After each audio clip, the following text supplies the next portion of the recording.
So, where to begin? President Trump telling NATO leaders, you're not going to take advantage of America anymore. You're not going to engage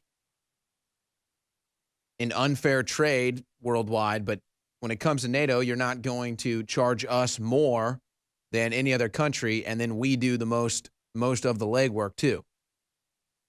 You know, it's actually funny. I was going to come on in this first 5 minutes before Roger joins me on the other side. And then Craig Sawyer at 4 o'clock, Robert Spencer, 4:30, Jake Lloyd, 5 o'clock, Jack Berman, 5:30. So loaded with guests here today. I was going to cover the new Democrat donors and liberal Trump haters that Mueller has just added to his fake Russia probe. The story at thedailybeast.com, inside Mueller's new army.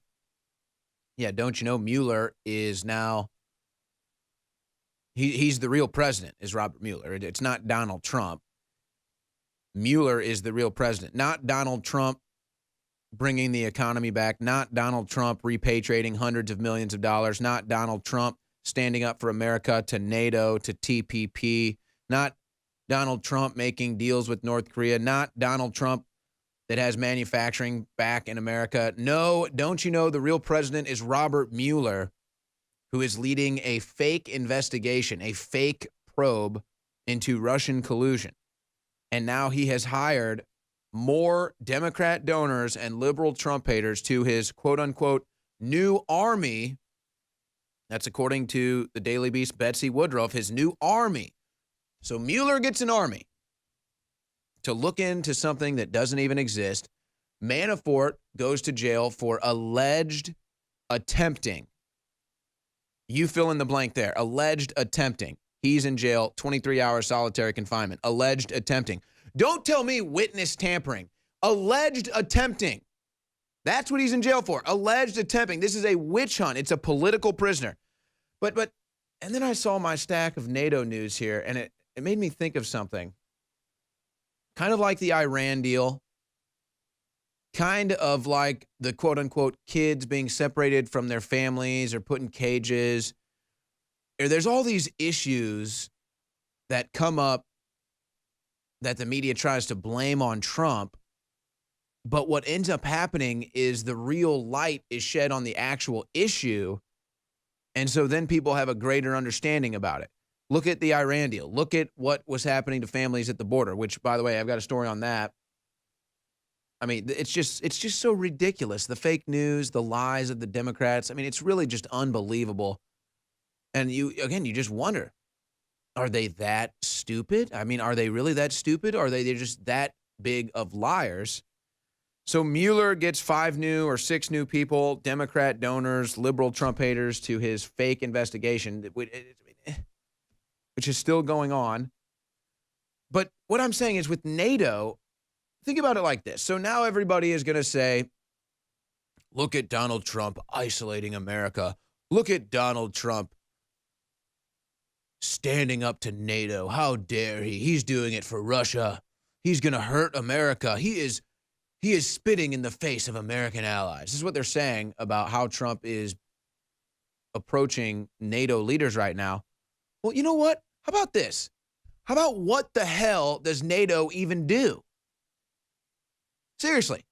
Like, that's what I should do. It's like I should go out on the street and be like, hi, what does NATO stand for? Duh, I don't know. What does NATO do? What is NATO for? I don't know. So here we are giving hundreds of millions of dollars to NATO. What does it even do? How does NATO better your life? They say we need NATO for our own protection. Why don't we just keep our own money and protect ourselves? What is NATO? Who is screwing us over with NATO? Maybe now we'll find out. It's Wednesday, July 11th, 2018. This is The War Room. I'm your host, Owen Schroyer. My co-host, Roger Stone, joins me in the first hour. Craig Sawyer joins me in the second hour.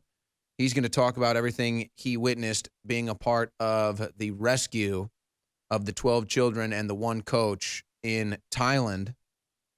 Then Robert Spencer joins me, author of The History of Jihad, jihadwatch.org. I'm really intrigued by what's going on in Europe right now. I mean, I don't even know how you explain this other than just saying if you're a Muslim in Europe, you have a different legal system than everyone else. That's the best way I could describe it, but we'll get Robert Spencer's take on that. Then Jake Lloyd joins me in studio in the 5 o'clock hour, and then in the final 5:30 half hour of the War Room, Jack Berman joins me from JackBerkmanRadio.com. And, of course, he was the one that organized the press conference yesterday over the Seth Rich unsolved murder. So a stocked show with guests here today. Roger, I'm not sure what is leading your news stories today. I'm kind of in no man's land today, to be perfectly honest with you, whether it's this Mueller probe that just continues to go on. I mean, it's just ridiculous that this is still going on. The NATO thing. Oh, how dare Trump stand up to NATO and say that other people in NATO pay their fair share? Like, oh, why don't we just let America be taken advantage of? Like, what's wrong with Trump? I don't know if it's the Chuck Schumers, the Eric Swalwells that are members of Congress that just seem to be totally living on a different planet or just outright liars. I mean, it's all kind of just floating around today, Roger. It's a lot to take in. First of all, let's talk about the situation in Europe. It seems to me that the president goes to Europe and he urinates on Vladimir Putin's most important economic enterprise. He exposes their alliance with the Germans. Merkel is, of course, formerly from East Germany and has a leftist background. He also has some tough love message for our NATO partners, that they need to pay up their fair share, that we're not going to continue to carry the bulk of the burden, allegedly, by the way, for their protection against an aggressive Russia. That's the purpose of NATO. Just since Trump's presidency, they have coughed up an additional $650 million that they owed. Donald Trump is tired of the American taxpayers being taken for suckers. NATO was set up, and its funding mechanism was designed at a time that we were rich and prosperous, and they were recovering from World War II. Now they are rich and prosperous, and our economy under Obama has been in a slump. And it is time for them to bear their fair share of this burden. But the idea that CNN rolls out again and again and again that Trump went over there and somehow rolled over for Putin, or that he was embracing Putin to the detriment of our NATO allies, is a phony narrative. And their headlines and chyrons and crawls are as biased and as overt and as obvious as can be. As for the Mueller probe, I think most Americans don't recognize that the special counsel law, in which previous special counsels in Iran, in Watergate, Irangate, and other previous scandals that were investigated, were regulated by a federal law in which a 3-judge federal panel oversaw the activities of the special counsel. And they would all have to sign off on an expansion into other areas not specified in their charge. That does not exist today. That law has expired. Mr. Mueller reports only to Mr. Rosenstein, his associate of many years. Now, the New York Times reported that Rosenstein, who wrote the president a memo telling him how and why to fire James Comey, was outraged when the president made that letter public. That's because he was exposed as the weasel that he is. Robert Mueller's appointment, based on the anger and disappointment and furor of Rosenstein, as recorded by the New York Times, is his payback to the president.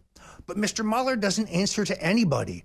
Any federal prosecutor with unfettered power and no oversight from any other body, either legislative or judicial, can drag any Republican in front of an Obama-appointed judge and have them convicted of anything they want. This is an outrageous left-wing army that is being put together for the destruction and deconstruction of Donald Trump's administration and the people who got him elected. It must be stopped, and the sooner the better. There is my take on your two big issues. You have an amazing lineup today, Owen. I'm going to try to watch most of the show. Well, and I'm glad that I had this lineup today because, like I said, Roger, I don't know. I'm in a weird mental place today where it's just like, I mean, what I can sit here and I can tell you how fake the news is. I can tell you how fake the news is all day.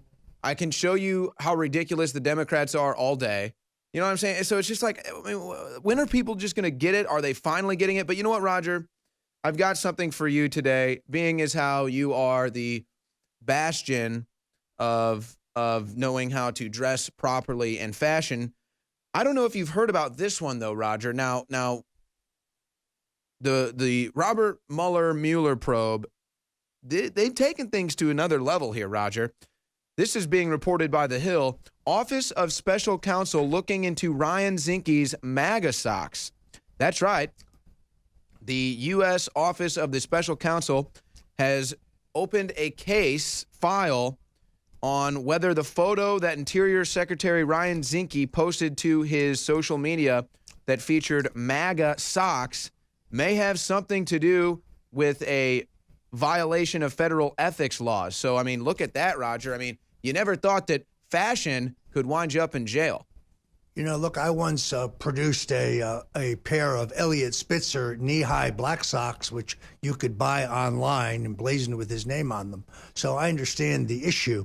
But it shows you that this is a jihad against Republicans, Owen. This is an inquisition in which every nook and cranny will be investigated to find some ridiculous infraction to try to embarrass or take down the administration. The Bloomberg stories of a week ago really told the story.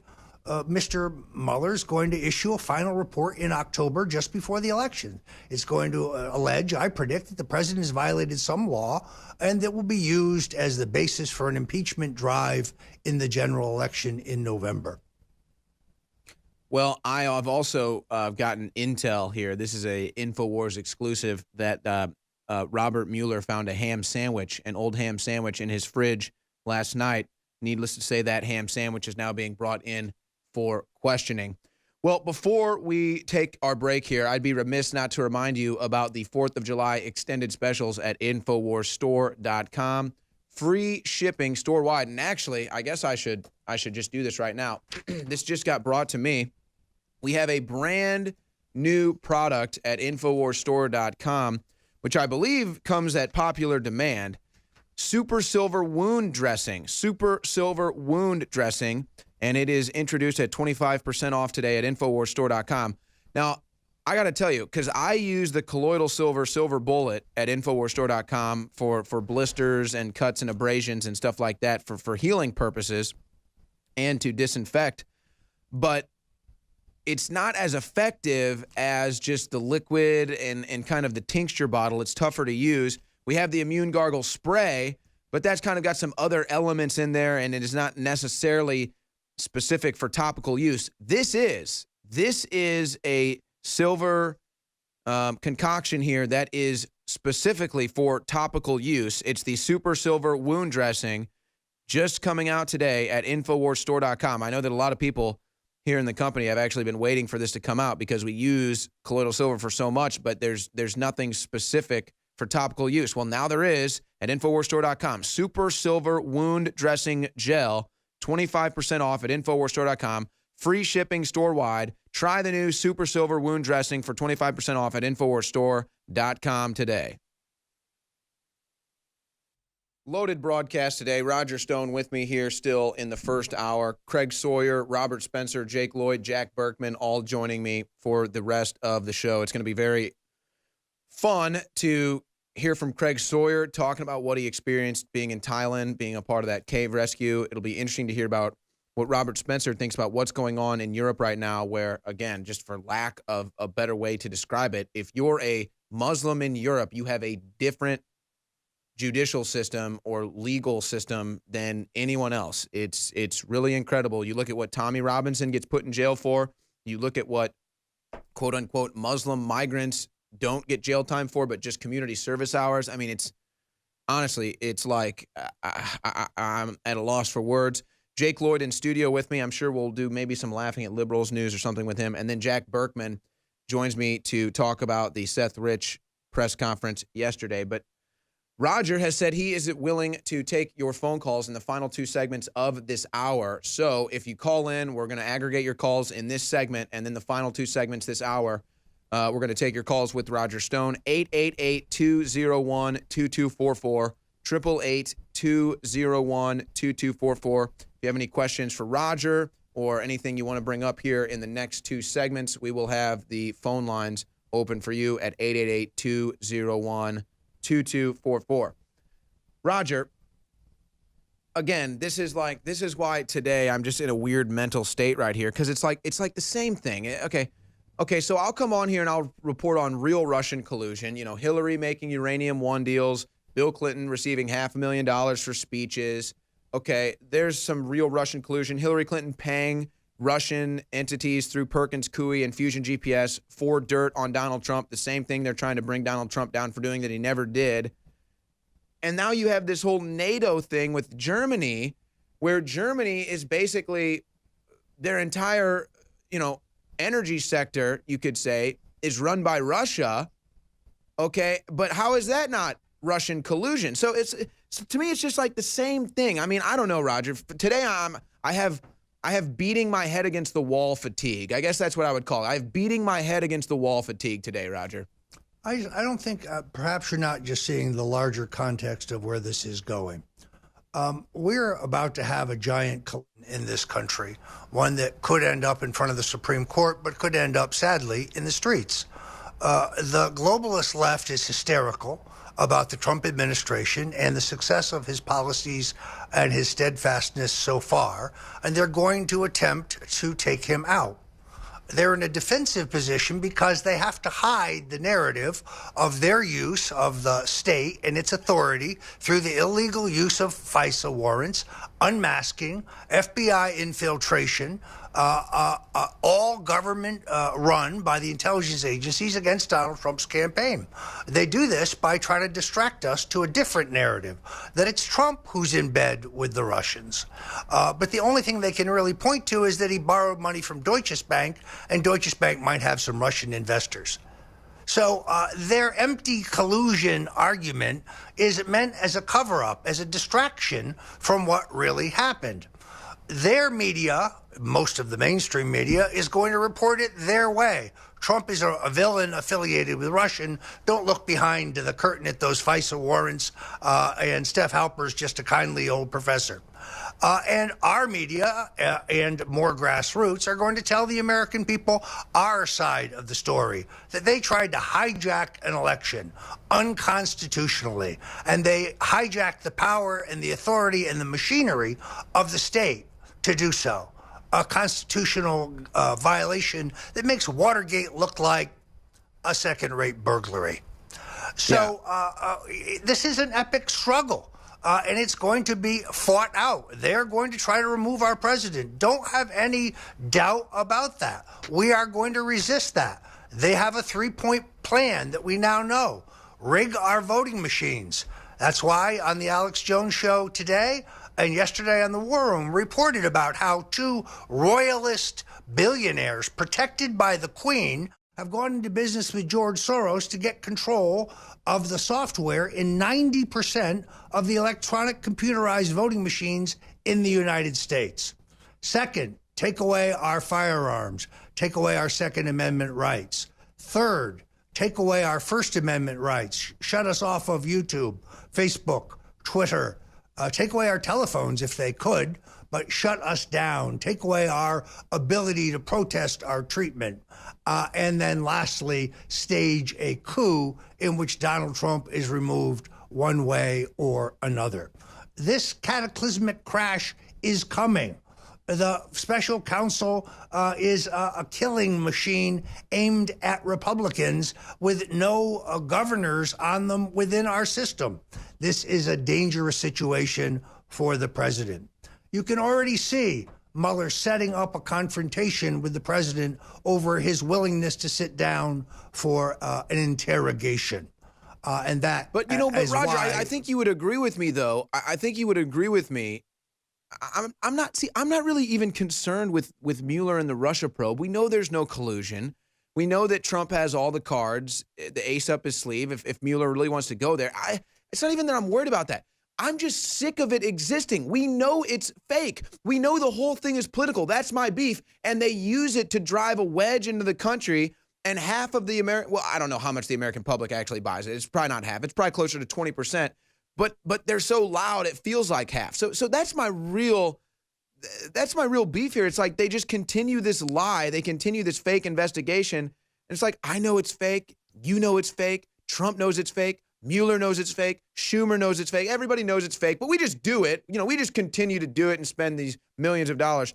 Roger, real quick, though, before we go to this break, I want to talk to you real quick about the appointment of Judge Kavanaugh. Obviously, this was not our first pick. And I have a couple headlines here. First, you have the Democrats saying that they're going to try to block Kavanaugh. It's not going to work. He's going to get voted through. McCain likes him. That may raise some red flags. But some Democrats are saying that he must recuse himself from the Mueller case. Okay, so they're afraid that Kavanaugh may do the right thing there. You have Judge Napolitano saying he's the heart and soul of the establishment. Well, he does come from the Bushes, but he has had I think it was a dozen opinions moved into the Supreme Court that influenced it. So he had a good, I think, resume as far as to get in. But what are you thinking right now when it comes to the appointment of Judge Kavanaugh? Not my first choice, both because of his close relationship with the Bushes and specifically with Karl Rove, and the fact that he had played a minor but significant role in the cover-up in the death inquiry of Clinton lawyer Vince Foster. And I think he violated an American civil liberties in that process. But he is now the president's choice, and therefore I am for him.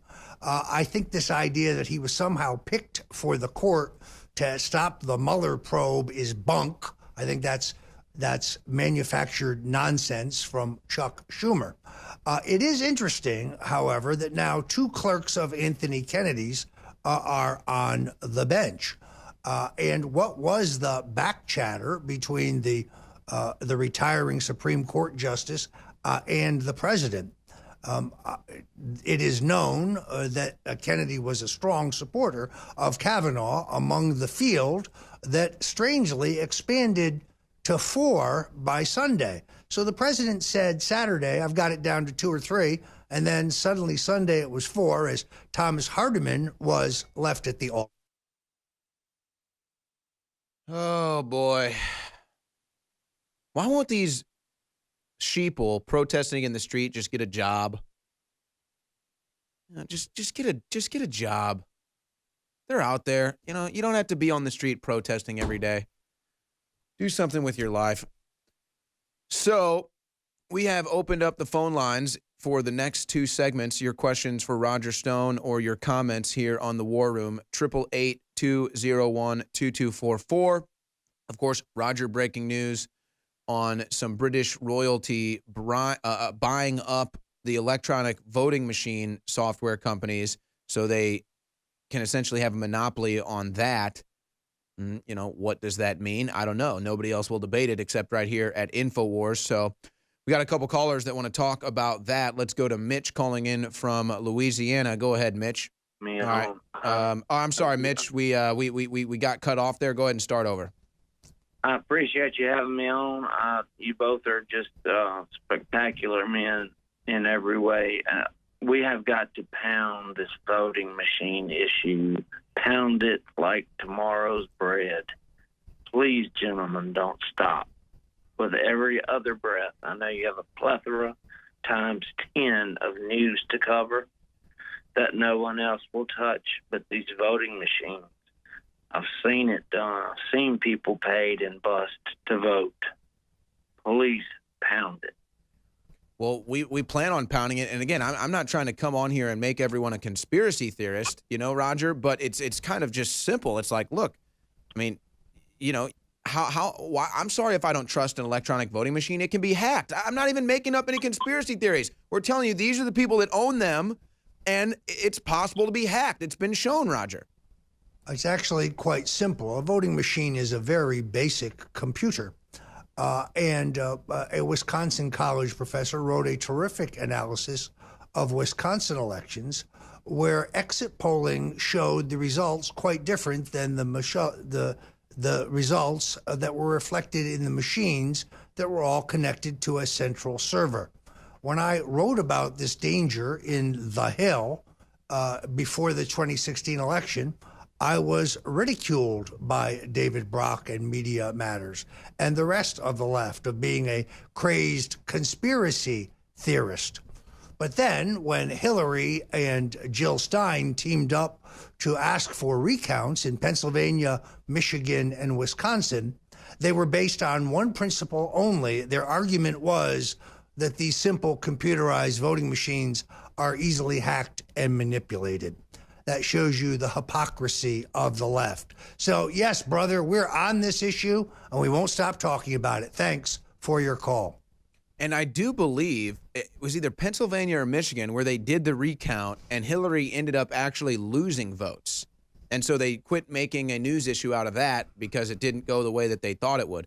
But again, we're not trying to peddle conspiracy theories here. First of all, there's laws in multiple states, including here in Texas, that say you have to have a paper record. We don't have that law followed thanks to the Texas election commissioner here. They break the law. So at least we should have the paper backup. They don't even do that. I'm sorry, but I just want to go to paper ballots. I get it. Computers are easier, all that stuff. Well, guess what? They're easy to hack. And if the left wants to cry Russian collusion, Russian hacking all day, well, why don't they call for paper ballots? You can't hack that. Guess that's not what they really want. Let's go now to go ahead, Roger. Well, let me just say this, because it needs to be said. I don't want to say anything, Owen, but you live in a state that is famous for voter fraud. Lyndon Baines Johnson stole his way into his first U.S. Senate term. Vote stealing in the Texas election of 1960 helped give the presidency to John F. Kennedy when combined with the vote stealing in Chicago, Illinois. So it's not surprising that the election board is not following the law. Thank you for your call. Let's take another caller. We have Terry in Massachusetts calling in. Go ahead, Terry. Hi, Owen. It's a pleasure to talk to you. And hello, Roger. I'm a big fan. I'm calling because I really don't understand how British royals can get control of our voting machines. It's outrageous to me as an American that they would have anything to do with our voting. I mean, they go on and on about Russia, Russia, Russia. Well, what about England? How about the fact that the royal family... You're exactly right. It is outrageous. So associates of the Queen have essentially come up with an insidious plan.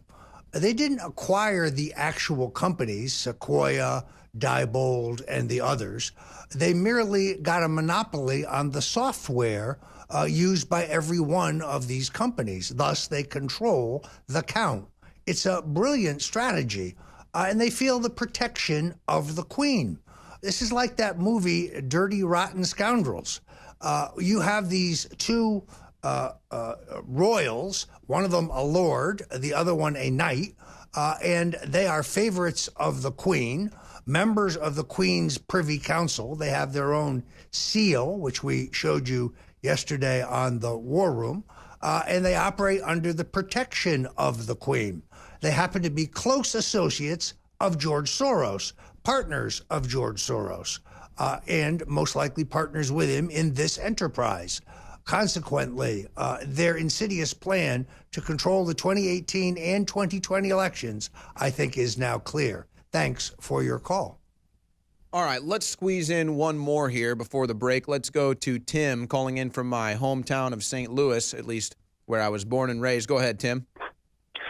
Owen and Roger, it is a pleasure to speak with both of you. Owen, like you, I'm former radio here in St. Louis, so I'm with you, brother. Roger, it is a pleasure to speak with you. We won't get into local St. Louis radio.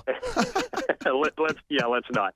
Roger, I just finished your book last night. It is magnificent. I will be sending it to you to have it signed. I love it. It is terrific. Please pick that up. Thank you. My question is very simple. You're very welcome. My question is very simple. Why is Jeff Sessions still employed? Take it, Roger. It's a superb question. I cannot tell whether Jeff Sessions is very clear that he's been neutered. The question is whether he is senile or just not terribly bright, or whether he's in some way been compromised. Here is a guy who was a lion in the Senate on the immigration issue, but now he stands aside while Mueller and Rosenstein try to dismantle the man who appointed him. This doesn't make much sense. I don't know why he had to recuse himself. There was nothing improper with his conduct with the Russian ambassador. He's a member of the Senate Foreign Relations Committee at the time. Social contact with a Russian national is not out of the ordinary. Because of the Democrat hysteria, any social contact with any Russian national suddenly become a crime. It's extraordinary. But it's not illegal to meet with a Russian by Jeff Sessions or any American. It is therefore a mystery why the president has not relieved him, probably because he's been told that it would be hard to confirm a new attorney general. That would, by firing him, he'd give Rod Rosenstein total control of the agency, and that would be a mistake. The man he should discharge, the man he should terminate, the man he should can is Rod Rosenstein. Yeah, I think that Rosenstein's continued employment is more egregious than Sessions. And just to make sure we have all the angles covered, all the angles Roger just mentioned, I'll just throw the one more in there, which is, and we hope this is the case, that Sessions is sitting on indictments, sitting on these cases, sitting on justice, just waiting for the right time to strike. I'm not saying I have any intel that says that's true or not. I'm just throwing out all the options to just add that into everything that Roger covered when he was speaking. So I don't know what the deal with Sessions is. I think that all theories and everything that we discuss in this segment are pretty much all on the table, and only time will tell. So we go to break, but when we come back, we're going to do one more segment with Roger Stone and your phone calls. We've got MAGA Titan, Matthew, and Blaine coming up. Don't go anywhere. All right, last segment with Roger Stone. We're going to take your phone calls. Oh, did we lose MAGA Titan? That's too bad. MAGA Titan was calling in. He said he had a poem that he had written for us. Is that MAGA Titan calling back in, guys? If so, I wanted to go to him first so he could recite his poem. By the way, if you are looking for Roger Stone's latest book, Stone's Rules, which we have a lot of people calling in, giving him a shout out for, you can go to InfoWarsStore.com and get your copy of Stone's Rules today. All right, we do have MAGA Titan. He has a poem. He's called in before and recited his poems. They've been very powerful. So let's go to MAGA Titan now with the latest MAGA Titan poem. Well, it's a magalicious poetic rant, but okay. We I'm just playing. When you call all whites and Trump supporters racist and also cheer for all black graduations at Harvard, but fail to see you're the racist, you might be a fake liberal. When you say President Trump hates people of color and then turn around and say you hate his orange skin, you might be a fake liberal. When you tell people not to say words like people, he or she, because it might offend someone or something, you might be a fake liberal. When you think masculinity is toxic and men are not needed in society, you might be a fake liberal. When you yell Trump is Hitler but want to ban firearms, you might be a fake liberal. When you think AR and AR-15 stands for assault rifle, you might be a fake liberal. If you blame all gun owners and the NRA after a mass shooting, you might be a fake liberal. When you claim Republicans and Trump supporters are heartless towards children, but you're okay with Peter Fonda saying Barron Trump should be locked in a cage with pedophiles, you might be a fake liberal. If you claim Trump supporters are heartless towards children, then claim it's okay to take a 16-year-old's MAGA hat because he is a Nazi, you might be a fake liberal. If you didn't know, George Soros is an admitted Nazi collaborator and has had his hands in funding extreme violent New World Order, globalist-controlled social justice groups to cause chaos and anarchy and civil unrest in the streets, you might be a fake liberal. If you claim for 2 weeks that President Trump was putting kids in cages and separating families and blamed for a law passed during Clinton's administration, pictures from 2014, and a fake news CNN Time magazine cover, and are still upset after he signed an executive order to keep them together, you might be a fake liberal.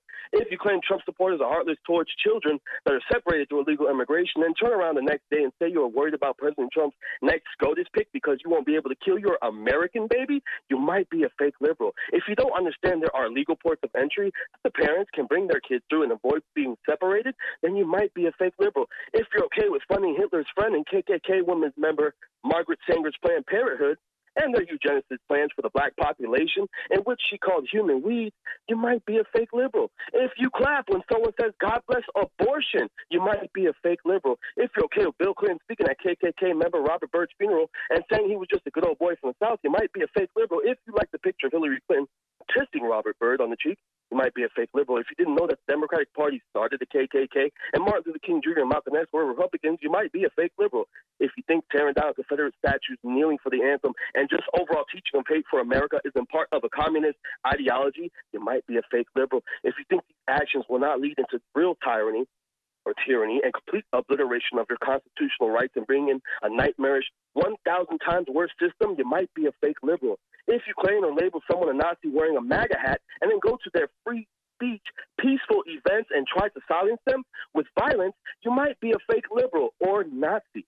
When you want to abolish borders and abolish ICE, you might be a fake liberal. When you protest ICE outside of an underage sex prostitution ring bust, you might be a fake liberal. When you're okay with killing random cops, okay with yelling pigs in a blanket, fry them like bacon, and you support calls for white genocide, you might be a huge BLM supporter and a fake liberal. When you think it's okay to blame all of America for its imperfections, you might be a fake liberal. When you support socialism, democratic socialism, or communism, you might be a fake liberal. If you think there's a difference between democratic socialism and socialism, you might be a fake liberal. If you sit around with a pink you-know-what hat and a Che Guevara shirt at Starbucks saying America is going to crap and you're resisting, you might be a fake liberal. If you're okay with Operation Fast and Furious, arming Al-Qaeda and ICE and selling 20% of our uranium to Russia, you might be a fake liberal. If you're okay with arming MS-13 and other terrorist groups and okay with disarming the American people, then you might be a fake liberal. If you're not okay with President Trump calling MS-13 animals, but okay with Nancy Pelosi saying MS-13 has a spark of divinity,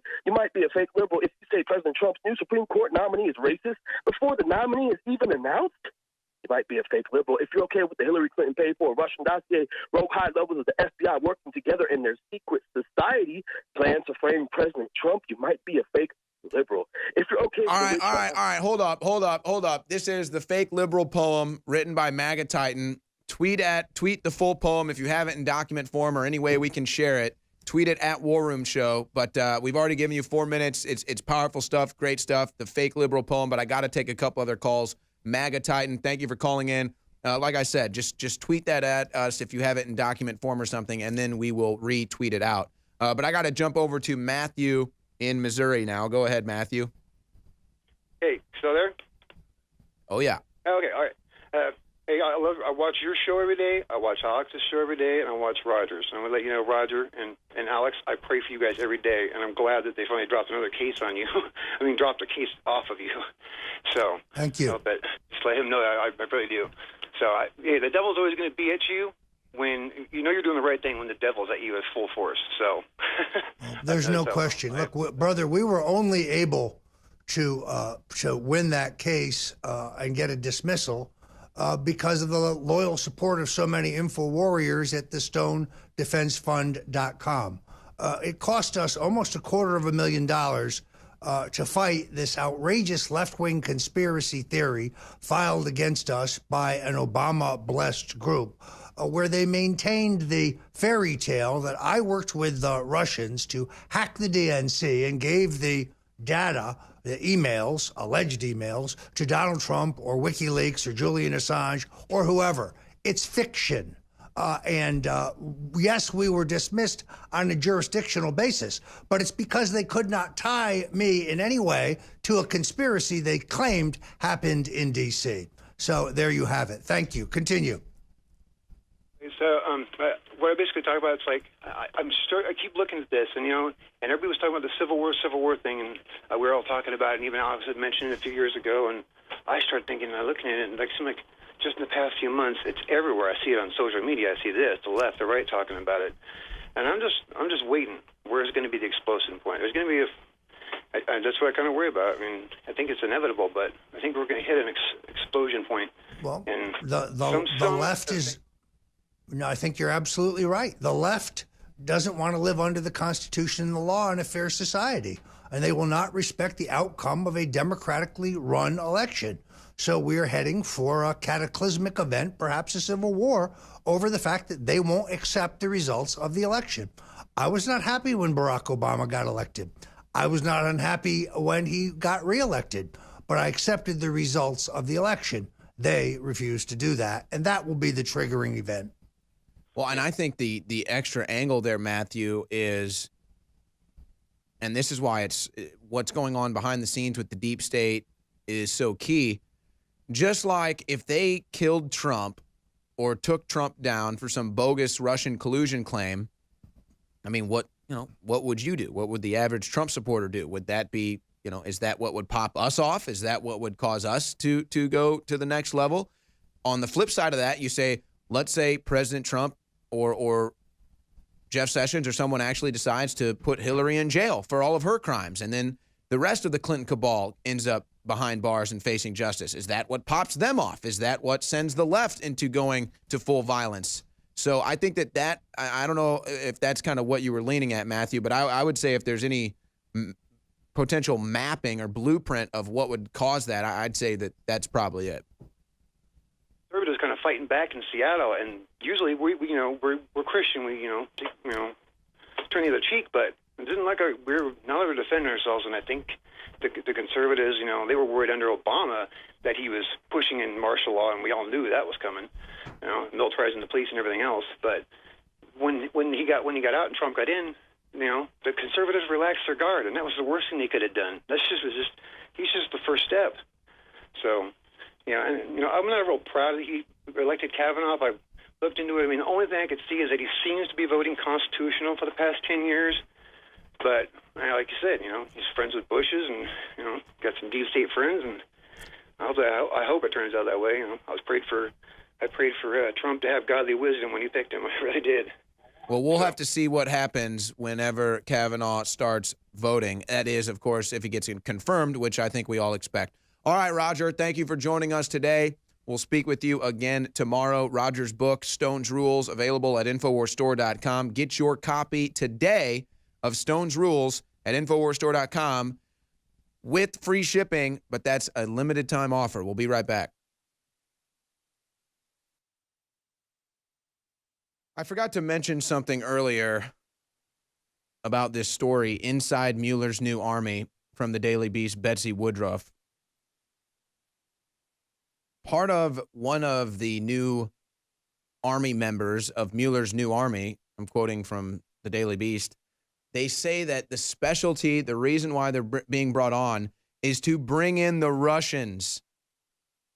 Scroll down and find this, guys. It says they need to bring in the Russians because they don't expect Russia to expedite their own people. It's down at the bottom, I think. Just search like Russia or something like that.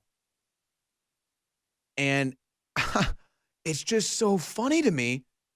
It's like, Betsy, the Russians already showed up to court. They had legal representation there. They demanded discovery. Mueller's the one that didn't show up. I mean, it's like unbelievable.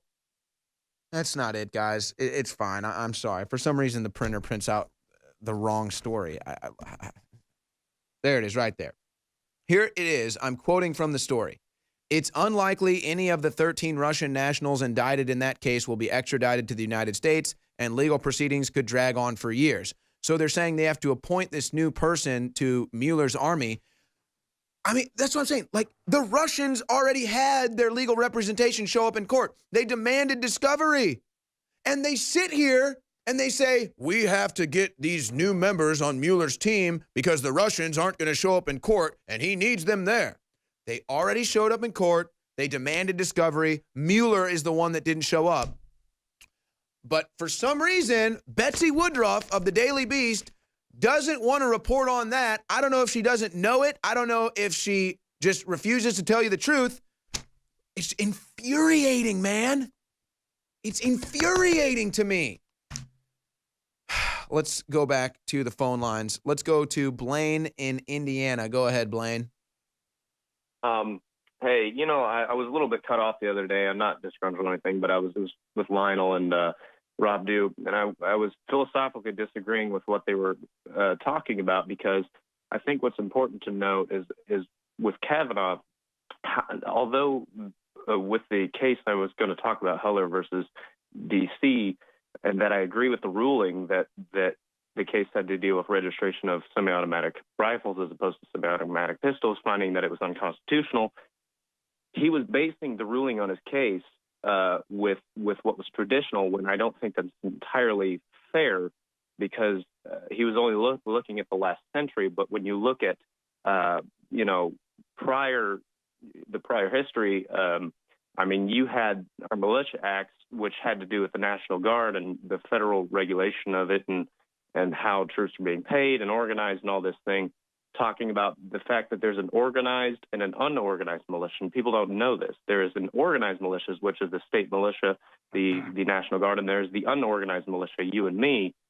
And I think what people are missing is that, yes, it was a conservative ruling. However, it was not referring to, the security of the state. That when people look at the Constitution, I think what they miss, because this is what Lionel was saying, is that he was saying it's what the Constitution doesn't say. Well, I don't necessarily agree, because there are adjunct documents to the Constitution. There are, the Federalist Papers, for example, were adjunct documents. There are, the Militia Acts were adjunct documents. You had writings by Jefferson. You had other pieces of literature. So, and I think when you pay attention to those and realize, for example, I think there was an instance where there were fishing ships that were concerned about pirates at the time, and they wrote a letter and they said, "Hey, are we allowed to?" All right, Blaine. Well, I apologize. I'm not trying to cut you off again. I was letting you go on there for about a minute and a half, but I've got to cut you off. We got to go to break here. So I'm not sure if you finished your final point, but thank you for calling in. On the other side, Craig Sawyer is going to join me,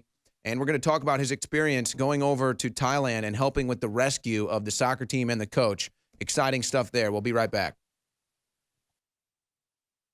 Well, it is truly heroic and inspiring what happened over in Thailand, where 12 young boys were trapped in a cave with their soccer coach.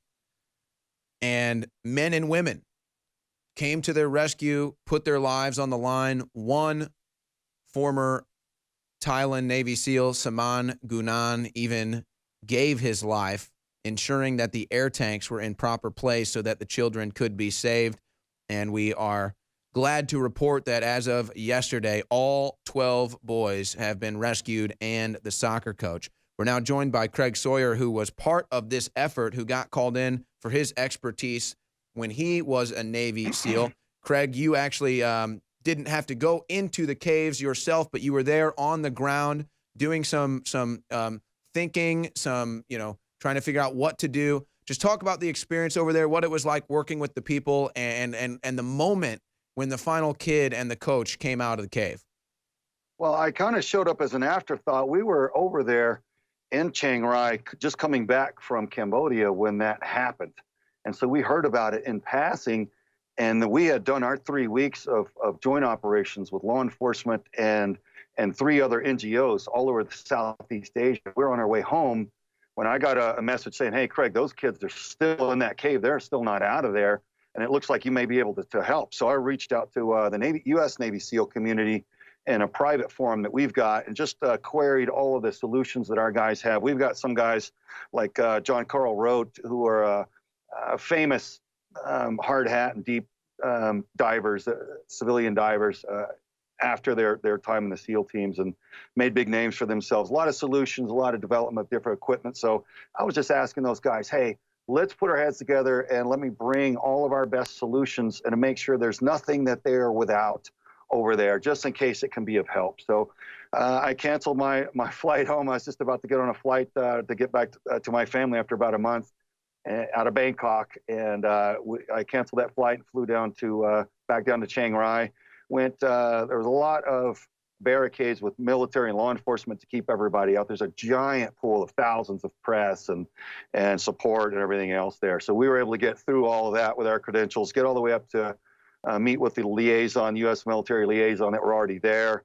And the guy explained to me, he goes, Craig, what's your level of proficiency with caves? I told him, I said, well, look, I'm not looking to be the guy that solves this whole thing. I'm just here to help and humble in whatever capacity I can, man. I just got done helping some of your guys haul ice, and we're shipping water in from our organization to help your workers, and I brought a lot of information from the U.S. SEAL community. So I exchanged those techniques to them to make sure that they knew about all the things that we'd come up with, and ensured that they were armed with that. So we talked about technique and opportunities and options for that. And he let me know, Craig, you can't fit in there. And I was talking to some of the military and police right there at the cave site, and they're showing me, they're like, look, I can barely fit in there. And one of the guys was about half my size, and he pointed to me and he said, you're not going to be able to fit in there, even without tanks. So I thought, okay, well, there's nothing I can do inside the cave, but I just offered to support them however I could.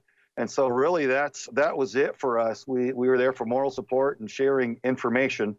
And we shipped some water in for the guys, but they told me, Craig, really at this point, as far as the physical rescue, these guys, there's the Thai Navy SEALs, but also there's the best divers in the world that's a civilian cave diving crew. And he said, Craig, they've got these systems with multiple systems of redundancy, and it's uniquely designed for cave diving, and they are the best in the world. They do this full time. They do more cave diving rescues than anybody on Earth, and they've got this. And so satisfied that they knew all the techniques that we did and had all the same solutions, and all that had been settled, I felt like, okay, I felt satisfied that I offered and presented everything that I could. And after a point, we just went ahead and withdrew and came on home so as not to be part of the mess, because it was a big zoo there wasn't enough space. It was muddy. Everybody was kind of in the way. And so the actual physical rescue was on hold, waiting a certain factor that I was asked to hold confidential, and I will do that in good faith. But it did happen. En route, we were flying home to the U.S. when the actual physical rescue operation began. So I'll tell you this, those divers are heroes in every sense of the word. It was an seemingly impossible task. What they had to do to get all the way in there and get those boys calm and get them suited up and get them all the way back out is something you only see once in a lifetime, an entire series of miracles. And everybody involved in that deserves all the praise and kudos they can get. It's the real deal, stuff. And again, and let's not forget the former Thai SEAL Saman Gunan, who literally put his life on the line and died just to make sure that the boys had those air tanks where they needed to be for the rescue. What can you tell us, though? Owen, real quick, though, before you move on, they said they used every single one of those tanks. Had he not done that, that operation would not have been a success. His sacrifice was needed. It counted for something. So I want people to know that. Yeah, right. And he had a family too, and man. And so pray for his family now as he sacrificed himself for the greater good. That's what every human wishes, that is our makeup. That's what every human wishes that their element is. We all believe that. Well, Saman Gunan put it all on the line, and he delivered for humanity. What can you tell us, Craig? We got about 2.5 minutes left in this segment. What can you tell us about the physical conditions of that cave and just how tough it was to maneuver in there? Well, the walls are jagged. There's apparently strong currents in parts of it. There's steep angles up and down, and then there's these very tight sections to get through with very confined spaces. They were saying, basically, they were showing me on their arm, which looked to me like about 15 inches, maybe 15 inches. So they're pointing at me. I'm 6 foot 230. They said, there's no way I could fit through. So that's how tight it was.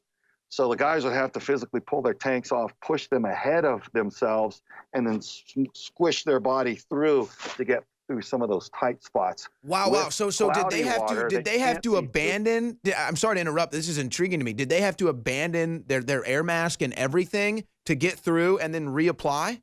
Not necessarily compromise the seal or their mask or their regulator system, but they would have had to pull their tanks off of their body, as I understand it, and push them through that void first, and then slide their body through, force their body through after it, and then put the tanks back on. So just unthinkable circumstance in the dark with zero vis in the water and all the other factors. Man, it's just really inspiring. It's a bright, shining moment in humanity. It really is. I mean, how are they able to maneuver? I mean, a miracle, you could say, and it is a miracle, but how are they able to maneuver in such a difficult, cave makeup with zero visibility? How were they able to do that? Well, they brought lights, and so they would illuminate best they could. But underwater, a lot of times you go by feel, and you got your instruments. But I mean, you can see the lights on the guys as they're going through. So look, they made it happen, man. It was a situation that most people felt was impossible. They had written it off prior, thinking that the team was lost, and then the rains stopped and the water receded a little bit, and they decided to go do another search. And through a series of miracles, they located them and then set about the plan to get them out of there against all odds. Wow. This is just so we're going to talk more about this on the other side, but this is what humanity is all about. It's doing the impossible, coming together to defeat the odds, and then putting yourself on the line, putting your life on the line for the greater good. Incredibly inspiring stuff coming out of that story in Thailand. We're going to talk. Well, Craig Sawyer certainly knows what it means to put your life on the line for the greater good and for others, and that's why he joins me today to talk about the Thailand cave rescue, where 12 boys and their soccer coach were stuck in a cave. All were rescued in a mission that seemed impossible. Craig, I want to get your take as you were there on the ground and you absorbed some of the scenery there. I'm sure you were speaking with a lot of people involved in this at the time.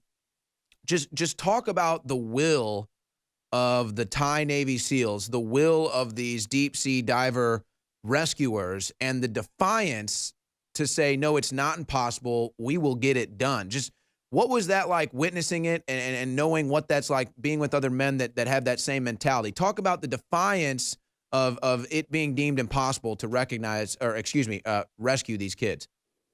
Yeah, man. Well, the Thai SEALs have a good rep for that, and some things are universal. I've cross-trained with numerous special forces units around the world, and what they say is essentially the same. They say it in a different accent, and they have different equipment, but really it's the same guys, and they look a little bit differently. They sound a little bit different, but they're really expressing the same thing. So the Thai SEALs are great guys, and I've cross-trained with their counter-terrorist unit, and back in the late 90s. And similar guys there as well. But look, at the dive site, it was a beehive of activity. There was just a lot of equipment coming in. There was a lot of planning, a lot of stress, and just agonizing over what they were going to do. Because again, nobody wanted to execute this plan until they really had to, because everybody was looking for a better solution, because this was a really risky plan, but it was the best one under the circumstances. So there was a great effort looking for something safer, looking for something more effective. They were looking at drilling. Can you drill? Well, no, there's like an 800-meter mountain, a jungle mountain directly above the cave site itself. So getting equipment up there and drilling down to it or across to it wasn't really an option with the amount of time. It was really rainy and muddy. It just made everything much more difficult. So space was limited. There were dozens and dozens of big generator trucks there. There were, like I said, just tent after tent after tent with thousands of press. They're just flooded international press pool. And so there's a lot of stress, a lot of praying. There are people there doing vigils, monks. And it was really kind of beautiful in that sense. People just hoping and praying and wanting those boys out of there. So, man, the rescue divers and Thai SEALs were all on board, just wanting to be part of the solution. and make sure that those boys got out of there one way or another. The question was, how was it going to happen? And was the right decision going to be made to get them out of there without getting any of them killed? How many could get brought out of there before the floodwaters came in and ended the equation for everybody? You're talking about hours to get all the way in there and then hours to get all the way back out. It's not like you just run in and grab one and run back out. It's a miracle journey to get all the way in there, and then the same thing to get all the way back out. When I heard they got all 12, I was like, oh, that's amazing. That is an absolute miracle. This is a day to be celebrated globally. Yeah, I mean, truly. honestly, I mean, just getting 2 or 4 out would have been a miracle, because they didn't think they could get any of them out. And we've already talked about kind of the makeup of the cave with the jagged edges. It's dark in the water, almost zero visibility, tight squeezes, and that type of stuff. But talk about kind of the layout of the cave when it comes to the lengthiness of how far they had to dive just to reach the boys and then to get back. I mean, I was under the impression you're talking about a couple of maybe a mile or so or more nautical miles, and the odds of just being able to maneuver. I mean, how are they maneuvering all this great distance with almost no visibility? I mean, they obviously don't have a map in front of them. Talk about how they defied those odds. Well, we use a compass to do that generally, but in a cave, you run a line, a cable or a rope or a series of ropes so that you don't lose your way, because it's easy to get disoriented with cloudy water and poor visibility and poor lighting. You turn on a light in cloudy water and it just looks like a big glow in front of your face. You still can't really see anything. So a lot of times the light doesn't necessarily help. So they're following that line by faith, by feel a lot of times. So it's, it's the worst of the worst. This is by far and away the most complex, the most challenging, and the most dangerous rescue dive I know about. And I think it's far and away the most risky cave dive that's ever been executed. So history has been made here in more ways than one. Just an amazing series of miracles, in my opinion, that allowed this to happen. When I heard they got them all out, all 12 boys and the coach, I just shook my head and said a prayer. And, you consider how difficult this is for even a Navy SEAL, even the Thai Navy SEALs, to be able to swim through that and trek through that. It's an extremely amazing mission for them.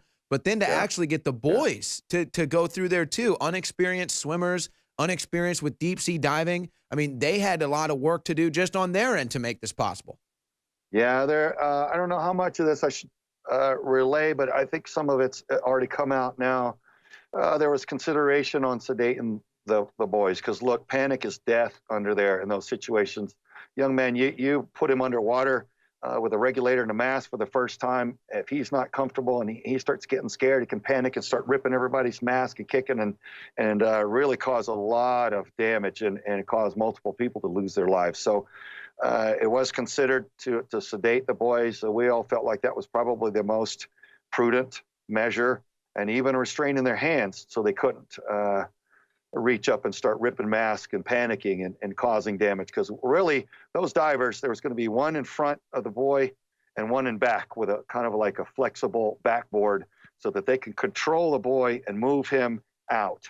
One in front, one in back. And so the boy was controlled. So boy wouldn't need to do anything. A small child, a young boy like that's not really going to solve any problems underwater in adverse conditions like that in an unfamiliar environment. Those divers are going to really solve all the problems. So they just needed the boys to be willing and calm passengers, and they could get them out. So that's why the consideration for sedation under those circumstances. So a lot of us had come up with the same solutions on almost all of those issues. And I just thank God that it worked. And I still can't believe they got them all. It's just a beautiful, beautiful occurrence.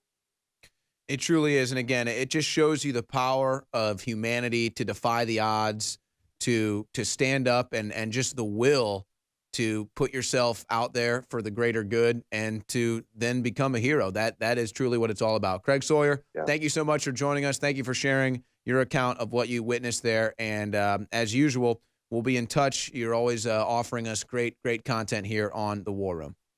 All right. Thank you, Juan. So there goes Craig Sawyer. Wow. I mean, just incredible to think about all the measures that had to be taken, all the odds that had to be defeated, the men and women that had to put it on the line for it to be possible. Just incredible. I wonder what those 12 boys' life is going to be like from here on out. I think they're going to be really happy to be alive and outside of that cave. We'll be right back.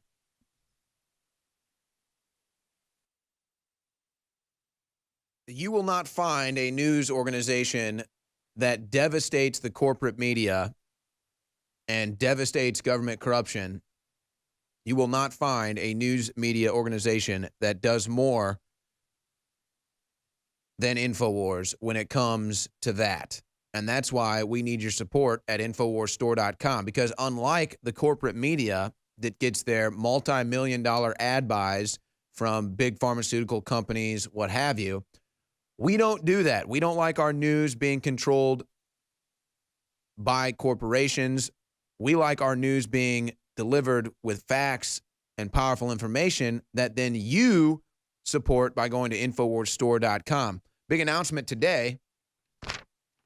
We have a new product at InfoWarsStore.com. It is the Super Silver Wound Dressing Gel, and it is 25% off right now at InfoWarsStore.com. So if you're like me and many others that have used the Silver Bullet Colloidal Silver from InfoWarsStore.com topically, whether it be for cuts or abrasions or blisters or what have you, well, it's not necessarily meant for that. It's kind of liquid and tougher to use effectively as a topical solution.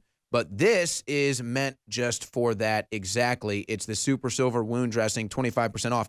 And if you have used the colloidal silver from InfoWarsStore.com, Silver Bullet, topically before, you know how effective it is.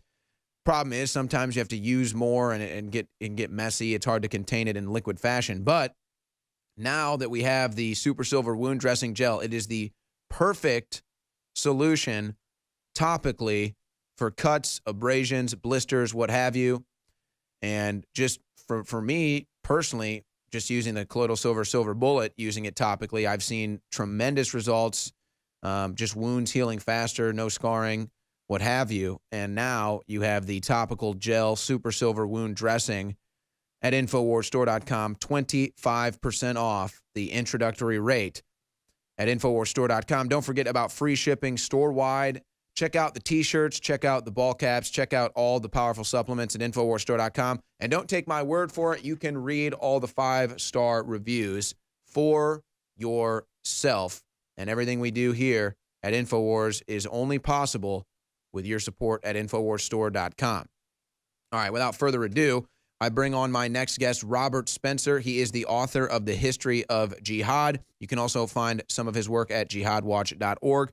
And I've got some stories actually from Robert at jihadwatch.org that we're going to get into. But first, Robert, I want to bring something up with you that's been seemingly increasing, and that is the difference when it comes to justice or law in Europe for a Muslim. It's incredible to me what Muslim migrants are able to not necessarily get away with, but essentially get away with a crime like rape or in some cases even killing someone, and they don't even suffer the full extent of the law. And I suppose the reason why that is you have this PC culture in Europe that doesn't want to be labeled as Islamophobic. So, a Muslim migrant rapes a girl who's underage. Well, we'll just give him community service. He didn't know any better. He comes from a Muslim nation. They don't know any better. Well, what is going on with this? Robert Spencer, again, the author of History of Jihad. I mean, am I missing something here? But all the stories seem to indicate, and I get them daily, if you're a Muslim migrant in Europe and you rape someone, you're basically going to get away with it. I mean, you may receive a little jail time. You may get some community service, but it's like a slap on the wrist. Yeah. Owen, you couldn't be more right. There's so many incidents of this. It's absolutely astonishing. And what it speaks to is the fact that the European authorities are committed, deeply committed. They're all in for this mass Muslim migration project. It seems as if they're intent on destroying the nation state, the very concept of the nation state, the concept of ethnicity. And so they are bringing in these huge numbers of Muslim migrants with a radically different view of how women are to be treated, with a radically different view, especially of how non-Muslim women who have not got their heads covered are to be treated. So the rapes and other crimes, sexual assaults, related crimes have skyrocketed, and the response from authorities is to gag the media and make it more difficult for the media to report on these crimes, because in many cases, Sweden and in other countries, they've actually passed laws that forbid the name and the religion and the ethnicity of the perpetrator from being released. The whole idea, obviously, is to keep people ignorant and complacent about the migrant project and about what a disaster it has brought upon Europe. Well, what's going on in Sweden right now is honestly like, it's like you can't even believe it. And then you kind of have Germany and the UK right there with it. Not as bad as Sweden. Sweden it's honestly unbelievable. And then, you know, France and Italy kind of have their own problems, maybe not as bad. But that's what I'm saying. See, I'm not trying to come on here and make some religious issue or even sit here. I don't live in Europe, so I'm not going to sit here and act like I can determine what Europe wants to do with its borders or migration policy. They can figure that out.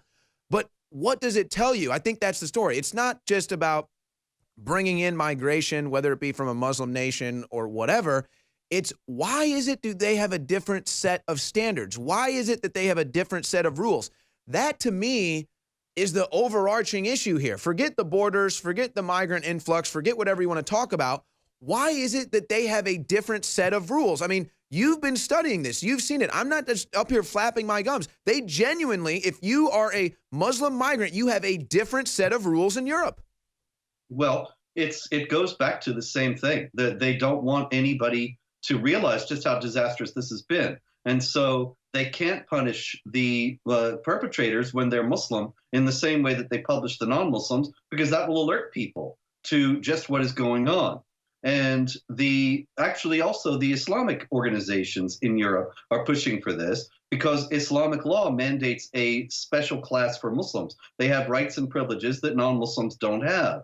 And so they call for special accommodation and special treatment in Europe. They cry Islamophobia, racism, and hatred if they don't get it. And the European authorities, being leftists, very susceptible to this kind of intimidation, they fall right into line. And to me, again, there's a big difference between saying, all right, we want to have a very lax border policy.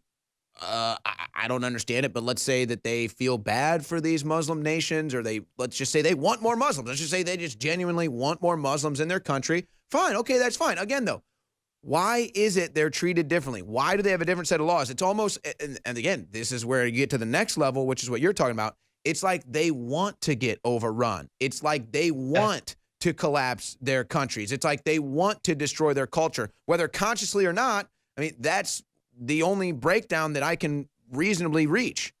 It's no exaggeration, Owen. It's absolutely true. Raffaele Nogaro is a bishop in Italy. And the other day he was quoted in Il Giornale, an Italian paper, saying, "I will turn all the churches into mosques to accommodate these people, to aid the cause of Muslim migration." So this is no joke. He wasn't rebuked. He wasn't silenced. He wasn't contradicted by the Pope or by Italian bishops, by anybody else. This is actually what they are trying to do. They think that the actual Islamization of Europe, whether it's out of some fond idea of diversity or multiculturalism, or faulty historical notions that I confront in the history of jihad about how Muslim Spain was a tolerant, peaceful place, which isn't true, and whether it's some of these politically correct fantasies or some sort of a strange suicidal death wish, civilizational death wish, nonetheless, they really are saying straight out right now that they want to be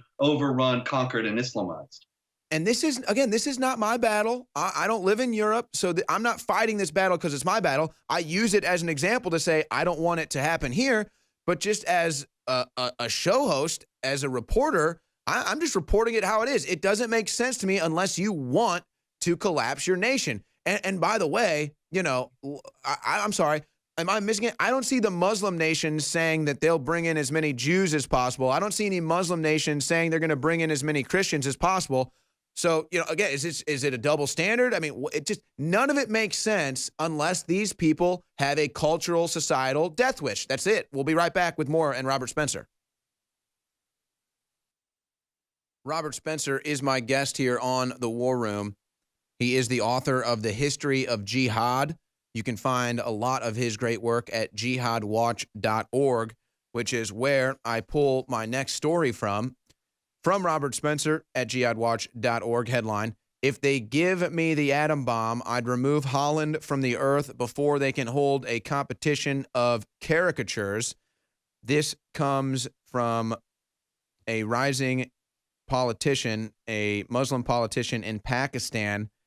So are they just now openly saying they want to bomb European countries? I mean, am I reading this right? This seems like some pretty harsh rhetoric here.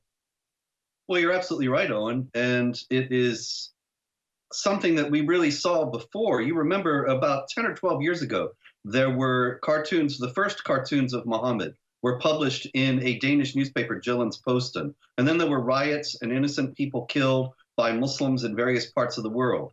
Then Charlie Hebdo, the satirical magazine in Paris, published cartoons of Muhammad, and 13 of their cartoonists were brutally murdered in an Islamic Jihad attack in the beginning of 2015. And then Pamela Geller and I put on a Muhammad art exhibit and cartoon contest in Garland, Texas, as a response to this violent intimidation, saying we were not going to be frightened into or intimidated into silence in Garland, Texas in May 2015. And that was the first ISIS attack on American soil, when 2 jihadis traveled from Phoenix to the Dallas suburbs to attack our event, and then they were killed by our security team outside the event. The Islamic jihadis around the world have made it clear that they're not going to tolerate what they consider to be Islamic blasphemy, the insult to Muhammad. And so the free world really has the choice now, or the decision it has to make, whether it's going to uphold the freedom of speech or whether it's going to submit to this violent intimidation and allow itself to have these Sharia blasphemy laws imposed upon it. And that's what really the statement by this Pakistani politician, Kadim Hussein Rizvi, it really means. He's saying that if Geert Wilders, the Dutch politician, goes through with his plans to hold another Muhammad cartoon event in The Hague in the near future, then he wishes that he would be in a position to bomb it with a nuclear bomb. Now, the funny thing about this is, or the odd thing about this is, that he's not some crank on the street corner raving. This is a popular politician who actually one day might be in a position to use a bomb against the Netherlands, because this kind of rhetoric is extremely popular in the Islamic world. And the more we underwrite these massive mass immigration schemes, the more it's going to come into the West, and the freedom of speech will be more severely threatened. Well, and to me, I mean, it's almost like you're exposing yourself, and I won't put a blanket over every Muslim on earth, but you're exposing yourself and your culture as cretinous. I mean, when you behave like this is archaic behavior. And, that I think is some of the issue here. Hey, come to the 21st century, bud. Everyone has a religious right. Okay, you do too. But that doesn't mean you have the right to bomb somebody because they don't agree with your religion. But, it's funny that you mentioned this guy's rhetoric in this story, which obviously extreme threatening to bomb Holland. With all the people that complain about Trump's rhetoric on the news almost seemingly 24/7, not even a mention of this man. Yeah, there's definitely a double standard. People take it for granted that even people who will turn around and insist that Islam is a religion of peace and that only Islamophobes say otherwise, they will turn around and give a guy like Kadim Hussein Rizvi a free pass and ignore his violent incitement. And this happens all the time. There were several imams in the United States and several in Canada recently who actually prayed, and it was caught on video, calling for Allah to kill all the Jews. And the Toronto Star actually wrote a lengthy piece exonerating this imam instead of criticizing him and making excuses for him. And this is the kind of double standard that you get from these people who are supposedly against ethnocentrism and racism. They have this unconscious paternalism where they think that, well, Muslims are just going to be threatening and violent. And we have to let that happen, because if we don't, then we'll be racist. Well, and again, this to me, I go back to, it's just like cretinous caveman behavior. They don't even understand it, or maybe they do. I don't know. I just look at this as, again, like very archaic thinking, where they don't even realize the whole reason why Wilders is doing this, the whole reason why Wilders plans this thing is to show who you are. Like, that's the whole point, you know, like the reason they do this is to show who you really are. And then again, I would view it as cretinous thinking. This guy doesn't even get it. And so he goes to the next level, says, we'll bomb you. And then Wilder says, thank you. You just proved my point. If they were smart, if he was smart, he'd say, okay, you want to do some publicity stunt to try to make my religion out to be a intolerant religion of violence. Well, how about we show up and we hold the event together? That's how you beat that. He doesn't think that way. He commits to being the religion of intolerance and violence and threatens to bomb Netherlands instead. And there's nothing else he can do, Owen, because Islamic law forbids criticism of Islam and considers that what we did in Garland and what Wilders is doing now, they consider it blasphemous. And blasphemy carries a death penalty. So they have to make these kinds of death threats and go out and kill people and so on, or they think that they have to in order to be faithful to the law as it is codified in the core Islamic texts. And so Wilders is right that, yes, this is a religion that there should be extreme concern about in the West, because it does contain these elements. And there is going to be more violence and more strife, more bloodshed, the more Muslims are in Western Europe and the United States. Well, and there's going to have to be a reformation of Islam, and I think that maybe perhaps in some way there is, but they get called heretics and pushed to the back of the line.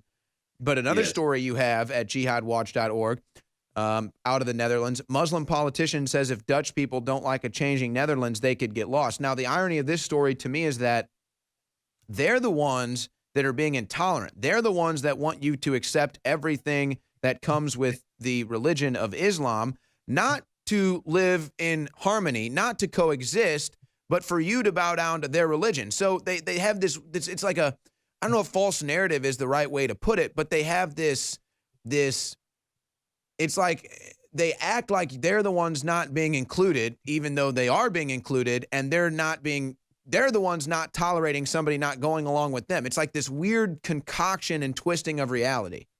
It really is. It's a very strange mindset. And once you get in it, it all makes sense, but it's very foreign to the Western mindset.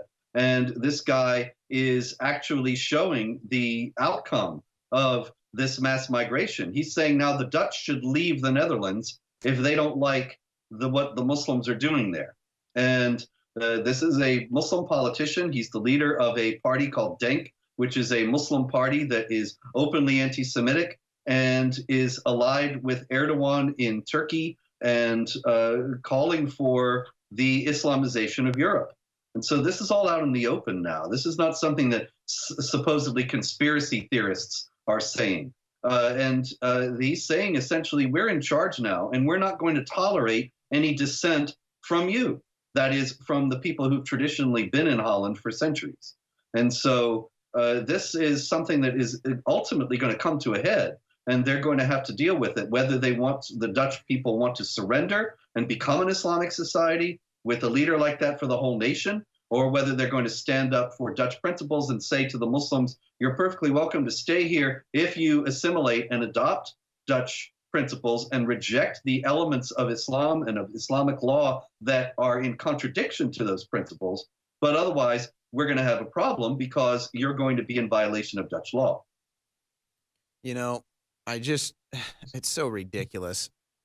I wonder how much this has to do with politicians wanting to end any nation state that is majority white people, you know, because they're flooding all the countries that they flood with these Muslims are all countries that are majority white countries, just like they're trying to do here in America. I think that may have an element to do with this. And I hate doing this whole racial crap. It's such BS that we still have to deal with this, but it's because of the left. I mean, that's what they do.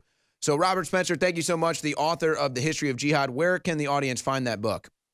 That should be at Amazon.com. You can pre-order it now at Amazon or at BarnesandNoble.com, and it will be in any self-respecting bookstore on August 7th.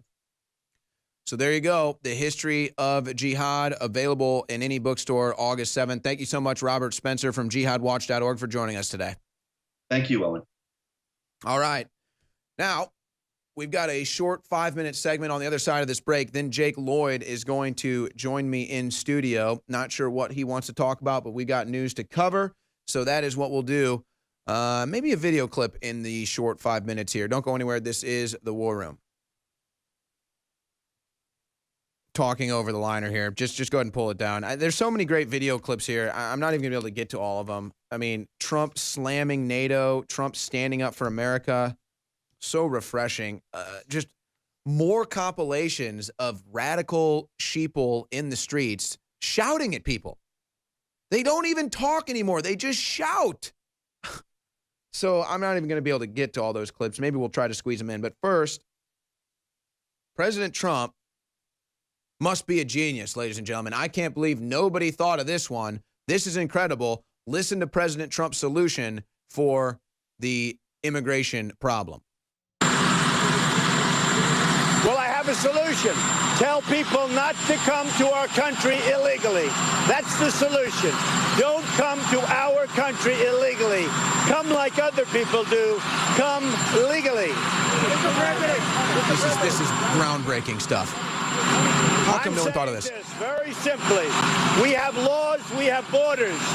Don't come to our country illegally. It's not a good thing. And as far as ICE is concerned, the people that are fighting ICE, it's a disgrace. These people go into harm's way. There is nobody under greater danger than the people from ICE. What they do to MS-13 and everything else. So we ought to support ICE, not do what the Democrats are doing. Democrats want open borders, and they don't mind crime. We want no crime, and we want borders where borders mean something, all right? And remember this, without borders, you do not have a country. Thank you, everybody. You know what's incredible? People will disagree with that. People would disagree with what he just said. I just can't believe that I live in this world. Oh, it's just hitting me again. It's just unbelievable. Here's an example. Let's go to clip 15. Eric Trump helps raise $16 million for St. Jude's Children Research, and St. Jude's gets attacked by the radical left. Listen to the woman responding to that. And I said thank you to Eric. I tweeted at him through my radio show. And I didn't expect any response. I mean, come on. It's Trump's, right? He liked it this morning, which excited me. It's on my radio show page, on my Twitter. This afternoon, he retweeted it. And the hate that has come out is unreal. Unreal. They've not only attacked him, they've said stuff to me. That's why I had to show you he was real, because they may even accuse me of not having a real St. Jude kid. I even went so far as to the ones that were accusing, what have you done for St. Jude? What is it? Well, here, we're running for St. Jude. Zachary has decided this year he's going to run and give back. And that's amazing that we even have him here today to do that. And it's thanks to St. Jude, and he's wanting to give back. So I posted his link to his fundraising page. Hey, give some money to St. Jude. This is directly to St. Jude. Put your money where your mouth is. You want to be hateful and spiteful just because a Trump is attached to it? He's raised $16 million. We got a whole wing up there because of the Trumps. And he wanted to remain anonymous. But because the media can't leave him alone and they want to find some scandalous something, they had to out him and then try to find out if all the money was spent. That whole thing is ridiculous that they've had to... So there you go. That's part of the woman responding to the cyberbullying and the radical left attacking the Trumps for supporting St. Jude's Children's Research. I'm just going to sum it up like this, because I don't know what else to say at this point. You have a bunch of brainwashed, mentally deranged sheeple that have been conned. They've been deceived. They've fallen for propaganda. And it's now so deep, so prevalent that they just they can't even come back down to reality. They can't even face reality. They can't even face themselves. They cannot even think anymore. I mean, how else do you explain this, folks? They protest everything. They've got a new protest every day. They think there's 300 genders. They'll protest the St. Jude's Children's Research Center that helps save lives. I mean, what do you do with these people? Oh, reopen the mental institutions. I'm dead serious. Institute these people. So Jake Lloyd joins me in studio now, and it's same crap, different day, Jake. And I'm just kind of, I don't know, my mind is just kind of in no man's land today. Same crap, different day. Liberals are protesting stuff they know nothing about. Democrats are calling for an uprising and lying to their constituency on social media and in public speeches. Trump is just backhanding and punching the globalists right in the mouth, upsetting them at NATO. And this is all going on in continuation here. I mean, I just don't know where this ends. I guess that's kind of where I'm at today. It's like, when does this end? When am I going to come into work? When am I going to go live and not have to cover the left's having fake outrage, the Democrats calling for violence, the globalists fighting back against Trump and Americans hating it? I mean, do you see this ever coming to an end? I mean, I know it's like, of course it will sometime. When are these people going to stop? Well, I don't know. And I was talking to Alex about this last night at dinner. We were talking about when, if Trump gets elected again, are they going to stop? Because it'll get worse. Exactly. The whole narrative has been that Russia propped up Trump. So you would think that they would realize that. Hold on a second. Hold on. I have to correct you. It's not if Trump will win. It's when he wins. Yeah. Trump will win. Yeah. But, this idea that Trump rigged the election using Russia, and then we're all watching for it now. We're all on his ass.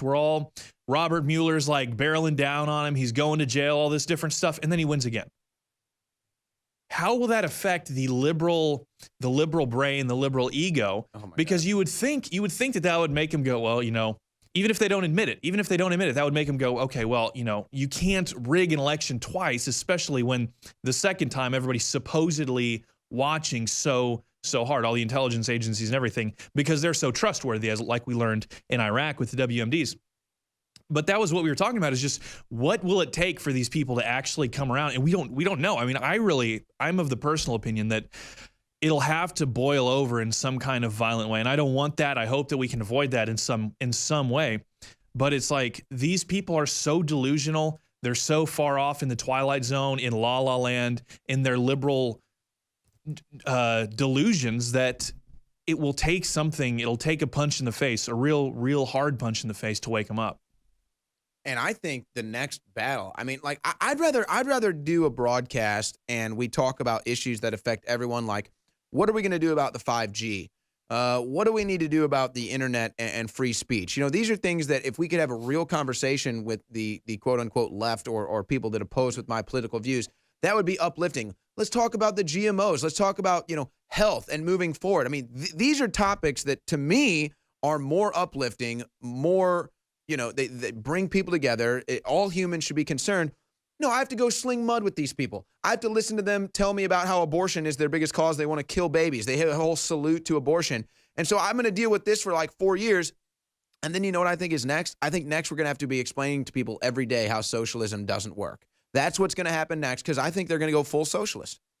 Well, I mean, they already kind of have, in a sense. I mean, Bernie, it shows how stupid Bernie is, and it shows that he's like not a good guy, because the whole thing during the election was, oh, well, I don't like Bernie, but at least he's honest. He's not like Hillary Clinton. Bernie Sanders doesn't even know what he believes. He calls himself a democratic socialist. At most, he's really a social democrat. And I know that sounds like there's not much of a distinction, but there is. And then you have people like Ocasio-Cortez who are really going to split the Democratic Party. I think we're seeing a fracturing of the Democratic Party, because you can't have these two conflicting ideologies dwelling under the same tent. You have people like Nancy Pelosi, Maxine Waters, even though she's radical and she wants to hurt Trump supporters, even though that's true, she's still very much the status quo. She's the old guard type of Democrat. Not the old guard like back in the day when they were just very white collar or blue collar working class. Oh, not the KKK days? Right, not in that. You mean not like in those the days. 70s? The 70s Democrats, not all the way back, like when they were, supporting lynching black people because they don't belong in America. Not those Democrats. They've come a long way. They've come a little bit. Have they? They've come a little Have bit. they? A little bit. So, anyways, I think that we're going to see people like Ocasio-Cortez pulling people to the left, alienating swing voters because swing they will voters kill them. Oh, absolutely. They'll They're kill the all Democrats. going Socialism will kill the Democrat Party. Exactly. Hillary hasn't already. And we're going to have people like Hillary. We're going to have people like Cortez who are going to totally split the Democratic Party. And you're going to have all of these different issues like the social justice warriors. You're going to have all of them going, well, if they get to go their own way, then we want to go ours. And you're going to have a million little parties like the Green Party, the Libertarians, all of that different stuff. And I think this is a prime position for the beginning of a new left-wing party. Well, I think you're right. However, I don't think they'll have the support that they think they will have. I have family members in the Midwest that typically vote Democrat. I don't know if they would identify as a Democrat, but typically vote Democrat. However, hardcore capitalists, okay, love capitalism, right? I mean, there's still a lot of Democrats that love capitalism. And so if you go full socialist, you're going to lose those Democrats. And that's why I feel like here's my formula right now that I think the Democrats are kind of going with. They know nobody can beat Trump in 2020. I mean, they don't have anybody, and I don't even think there's anybody that could beat Trump in 2020. So they're looking at this, if it really will be Hillary, throwing in the towel. All right, Hillary, go ahead and launder some more money, do your whole thing, cause racial division, everything, class warfare. And that's what Ocasio-Cortez is really good at now, causing class warfare. And so they'll throw away the 2020 election just to kind of create that pivot point of becoming the socialist wing of America. But here's the other angle that I think is important to this formula. Look at all of the press, look at all the attention, and look at how Ocasio-Cortez is already the darling, the baby of the Democrat Party. What office has she ever held? Well, and that's the really interesting thing. She, like you said, she's the darling of the Democratic Party now. Hasn't even won office. Never held an office. Never been in office. A bartender. The most amazing thing, because they're like, this is the future of the Democratic Party. She's unseating this Democratic congressman in the primary. A rigged election. That's my conspiracy. Imagine if a Republican wins. Now, I don't think that that's particularly likely, but imagine if a Republican wins against Ocasio-Cortez. That's going to totally upend every notion of her being the new face of the Democratic Party, because it's clearly a losing strategy. And they have this idea that in 2020, they're going to have the moment that the Republican Party had in 2016. We had like 19 candidates up there all debating. But the fact is, no matter how many candidates they have up there, they're not going to be able to tap into the angst that the Republicans and President Trump were able to, because the disenfranchised voters were white middle-aged voters, working class voters, people in middle America, rural voters, people that the elites like to call uneducated, people who just went to trade school or didn't go to college, whatever. It's like that has already been captured by President Trump. The only people you could call disenfranchised right now are upper class elites. The Democratic, the liberal establishment, they're just people who still have their lives very much intact, very good. They still are very wealthy, all these different things, and they're just upset because things didn't go their way. There's no disenfranchised voting bloc for them to tap into. I think they believe, because in 2020 or 2024, the biggest group of voters will be millennials. I think they believe that they have enough millennials brainwashed into loving socialism and the next upcoming generations with what they teach in school that they think they can win election with socialism. I don't think that will work, but I think that that's their formula. That's why they're going with Ocasio-Cortez, even though she's never won office yet. That's why they're just going all in on her, and I think probably rigging the elections to make sure she gets in. Again, I'm the one saying that. I don't trust the electronic voting machines. But, just as kind of a side as we go to a break here, Bernie Sanders, Alex Jones confronts Bernie Sanders at the airport. And what does Bernie Sanders do? He says, "Who are you? I don't know who you are." So think about it like this. Either Bernie Sanders is just a total liar and he's going to act like he doesn't know who Alex Jones is, or he's really that lazy and out of touch.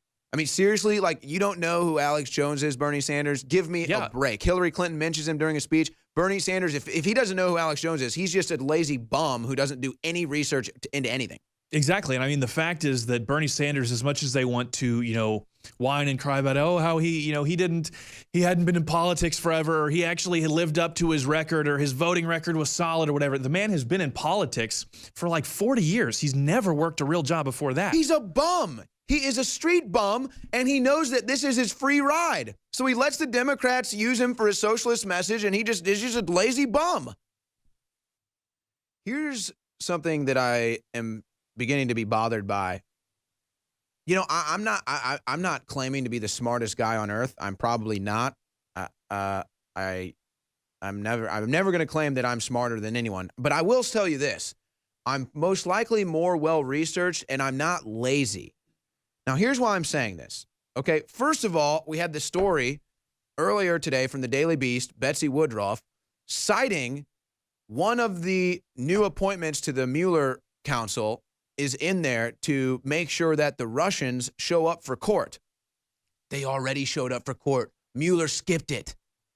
Again, you're so lazy and so uninformed that you publish that the Russians aren't showing up into court when they already have and Mueller skipped it. That's how lazy and uninformed you are. Okay, so that's you, Betsy Woodruff, at the Daily Beast. You are the lazy one that doesn't do your research. Am I smarter than Betsy Woodruff? I don't know. I just know I'm more researched. Here's Alexandria Ocasio-Cortez with a tweet yesterday. She says, new rule, anyone that was cool with the GOP inventing $2 trillion out of thin air for freebies for people with yachts that have tiny yachts instead doesn't get to demand how we pay for people who need chemotherapy treatments.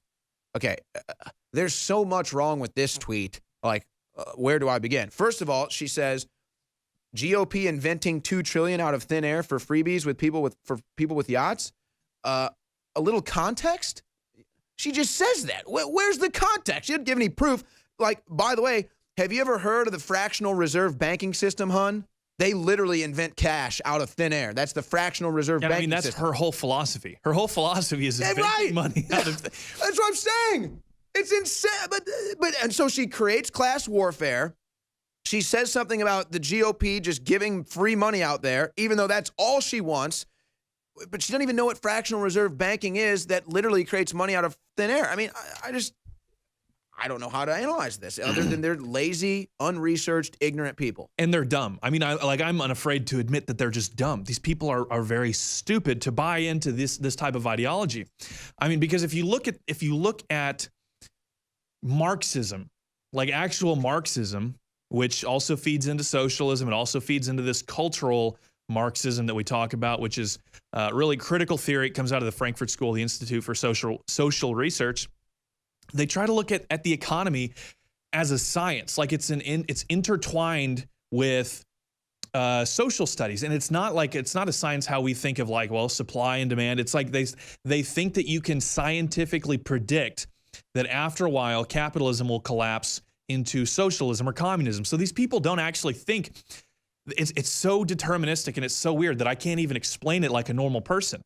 These people are so dumb that they actually buy into this. They go, oh, that makes sense, that if, this happens and this happens, eventually, we'll have socialism and it'll all work perfectly. Real smart people realize, okay, humans operate in a certain way. Humans have a certain nature, and that's been the same for all eternity, and it always will be. We're not going to suddenly become better people and suddenly be able to make communism work. Well, and there's this weird, I guess it's a belief or cult thinking where you have this policy that the government is a charity. No, the government is not a charity. Look, we all want every human being to have access to everything and all of the world's glorious everything, technology. Everybody wants that, okay? That's not what the government's for. That is not what the government is for. And as soon as you make that the government collapses. But let's move on to another issue. This is another example of just the absurdity and I guess how dumb the left is. This story's from Breitbart, and we already knew this, but DHS is now reporting that the migrants are leaving their children with Trump's agencies. So the left comes out and says, Trump is separating kids from their families. No, the truth is, the families are separating the families. They are the ones sending their kids across the border without any parents. They're the ones that show up into the hands of ICE or Border Control and say, please take our kids. We can't help them. Please take them. Here they are. And then the left says, look at Trump separating families. No, the families are paying to do this. I'm sorry, it's just crazy. I don't know how else to explain it. Well, they pay the coyotes to take them across the border. And then they get separated from them. And of course, like you said, the left freaks out. They say, oh, they're separating families. But the families were separated as soon as the kids were given over to these people who often abuse them, whether physically or sexually or whatever. Not even just the coyotes, just crossing the desert all the time in these groups. Which is worse than whatever camps they put them in. And the thing is, if you as a parent are handing your child over and paying this person to take them across the border, you don't have any guarantee that this bad person is not going to get a double payday out of this child. First, they get paid from the parent handing them over to take across the border. How do you know they're not going to sell them into human trafficking? It happens a lot of times. It's a very, very irresponsible decision by these parents. And honestly, it's better for the kid that they're getting taken into these facilities by the government. The government will likely put them into foster care, or they'll send them back to the Mexican government, who should really take care of them, or give them to some family that's going to take care of them better.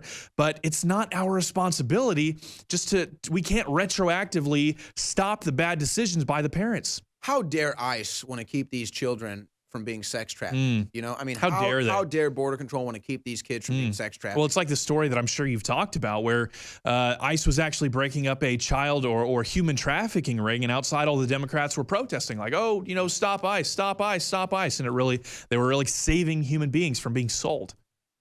Here's another one for you. This will make you feel good, actually, I think. Unmasking Antifa Act introduced in Congress, 15-year sentence for mass mayhem. You know what's ironic about this?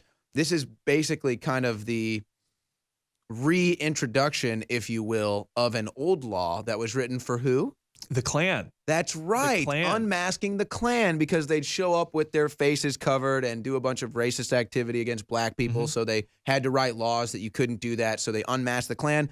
Now we're going to have to unmask Antifa, the modern day Klan, I guess. Well, that's actually a really good point. I think that we should probably, President Trump should use the same strategy, because the way that it worked in the South whenever the Klan was still really active was they would get arrested, they'd get put in jail, then they'd go into trial, and the sympathizers on the jury would say, oh, they're fine. Like, I don't see any evidence of a crime, and they just let them go for no reason, get out of jail free card.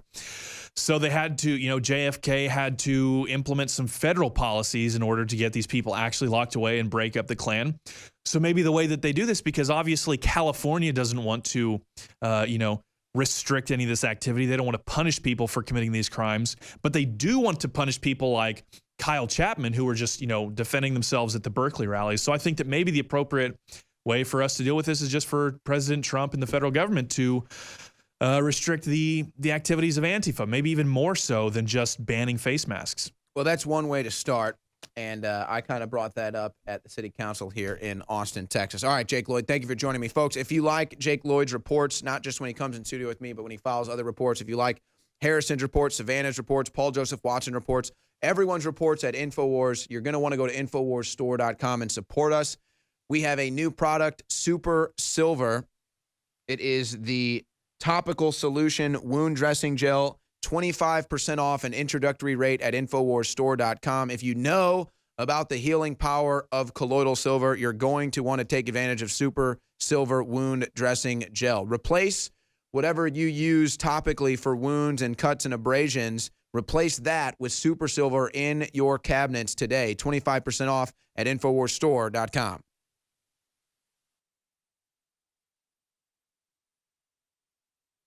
I am now joined by Jack Berkman, JackBerkmanRadio.com.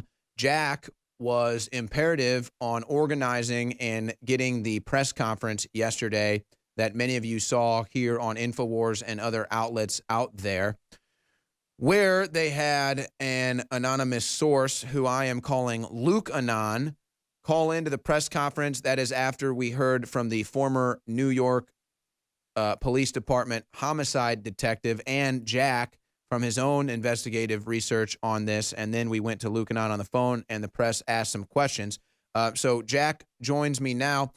Just first, Jack, in the 24 hours now that we've had with the press conference leading up to now, what has been the media response to this? And what about the people that have been following this story? What has their response been?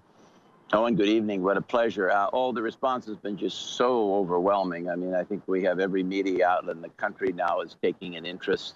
I like Luke Anon. I'll follow you. We've been calling him Luke in lieu of his real name, so I will now adopt the moniker Luke Anon in your honor. You know, basically, yesterday we had a witness come out and really tell us what happened to Seth Rich at a unit level. A DEA agent and an ATF agent did the shooting. We've got a witness telling us that. The real question now, Owen, is who ordered this? How far up the food chain does it go? The witness also fingers Rod Rosenstein, the Deputy Attorney General, fingers him very clearly, saying when he was the U.S. Attorney in Maryland, he knew both the DEA agent and the ATF agent, and that all three of these people had great fear of what Seth had on this thumb drive. Now, Seth carried this thumb drive around with him much in the same way the president carried the nuclear football. He carried it around with him. He was the technical guy, the computer guy for the DNC. He carried it around with him. The DEA agent and the ATF agent, I know who they are. I'm not ready to release their names because I'm afraid Luke Anon could be killed. I'm not going to get my witness killed. I have to protect him and his family. I do that above all else. I know their names. At some point soon, we'll release them. We have all of that information. We have hours of tape with our witness. We have all this. The only issue is who ordered it. We're now looking closely at Rosenstein.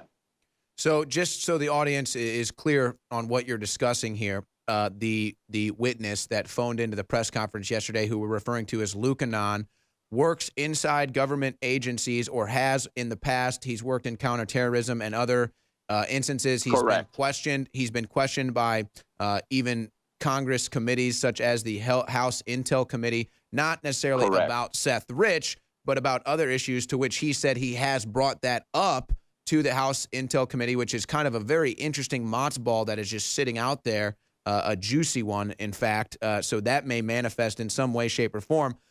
But getting back to Luke Anon, so you say that you actually know the names of the two agents that Luke Anon claims to have overheard bragging about the Seth Rich investigation, which, when we look up to the top, it looks like there may be involvement from Rosenstein with his involvement in Baltimore and just being in the deep state for so long. But that's another angle we can go off here in a second. So I just want to clarify with you, though, had you spoken to Luke Anon prior to that press conference yesterday, and how many times? Oh, extensively. The answer is many times. I just spent an hour with him Sunday. I wouldn't put somebody out there in this. I was absolutely certain they were fully credible.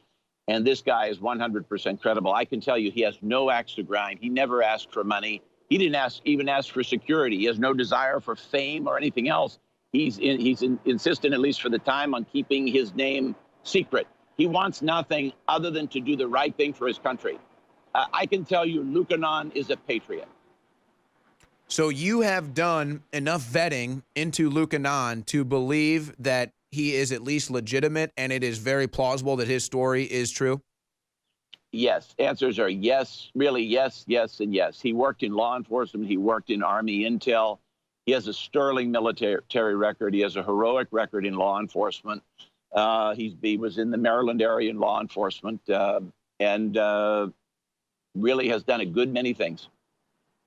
Now, this is where it really starts to get interesting to me when you bring in Rod Rosenstein. You know, Jack, I've said this, and I think pretty much anybody would agree with me here, whether you're into the Seth Rich story, whether you hate Donald Trump, whether you're a conservative, liberal, Republican, Democrat. I think you ask anybody, hey, do you think there's corruption in Washington, so much so to the fact that it even envies that of a House of Cards, people getting assassinated, people getting disappeared, stuff like that? Do you think the corruption reaches that level? I think the average American would agree with you. And I think deep down that they know that happens. You know, people don't just come up with these ideas willy-nilly for these books and these movies. There's actual real life circumstances that bring people to produce those films and television shows and books. So this is my question.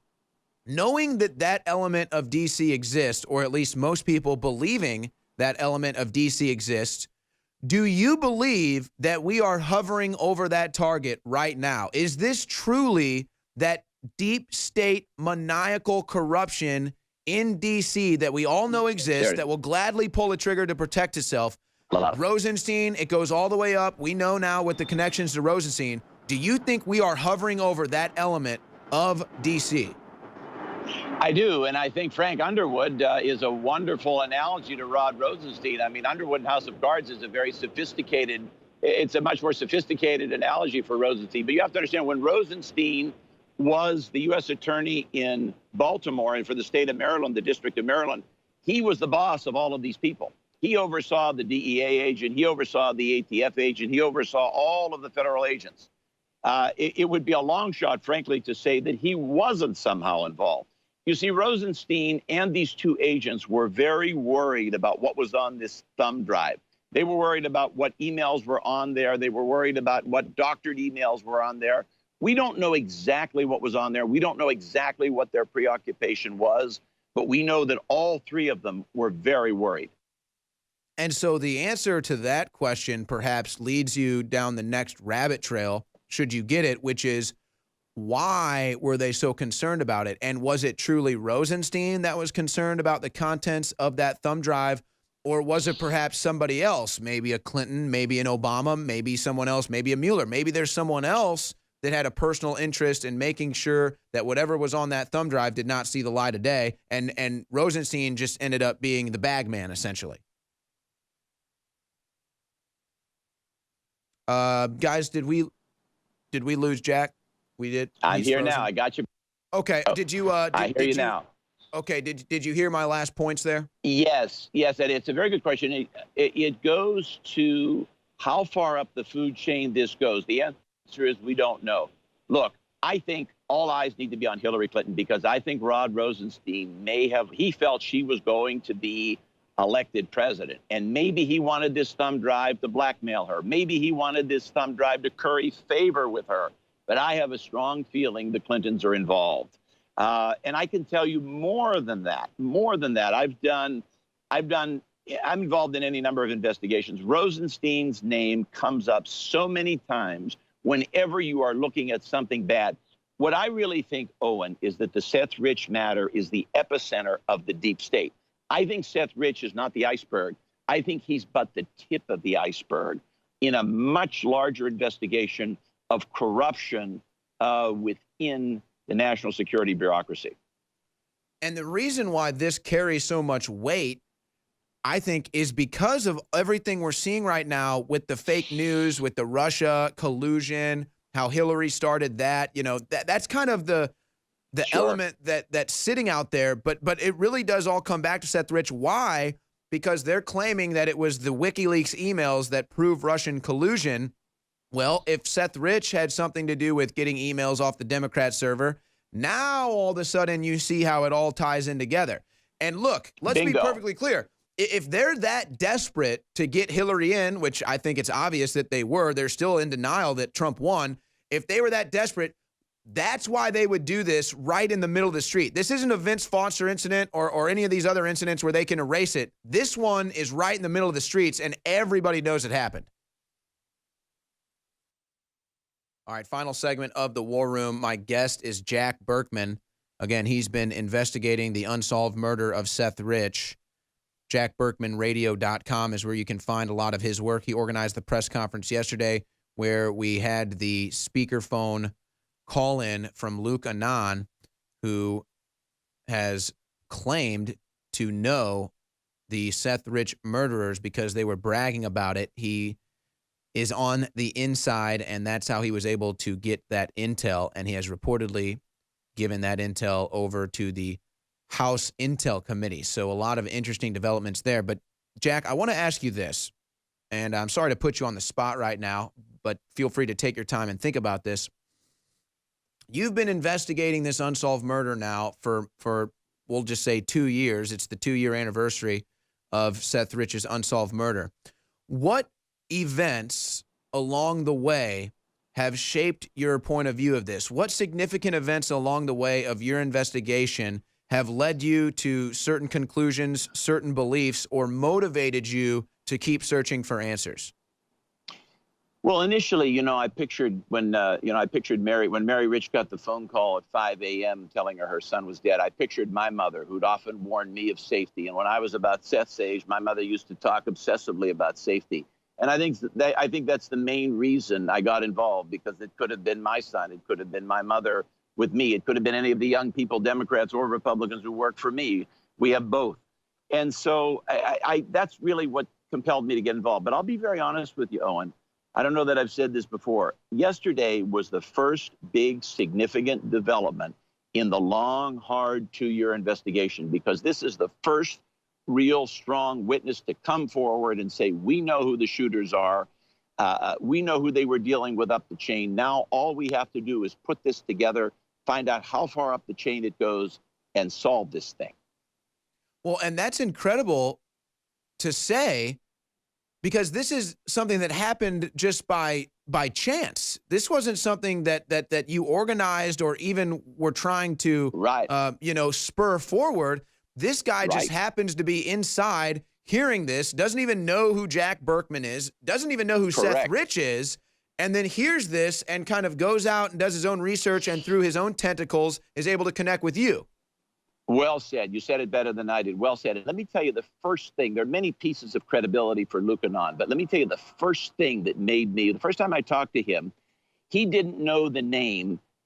When the name Kevin Doherty was presented to him, he didn't know that I had been shot in March, and he didn't know that Doherty shot me. And when he'd heard the name Kevin Doherty, he said, wait a minute, I know that name. I didn't know that he shot Berkman, but Kevin Doherty paled around with and was friends with the DEA agent and the ATF agent who shot Seth.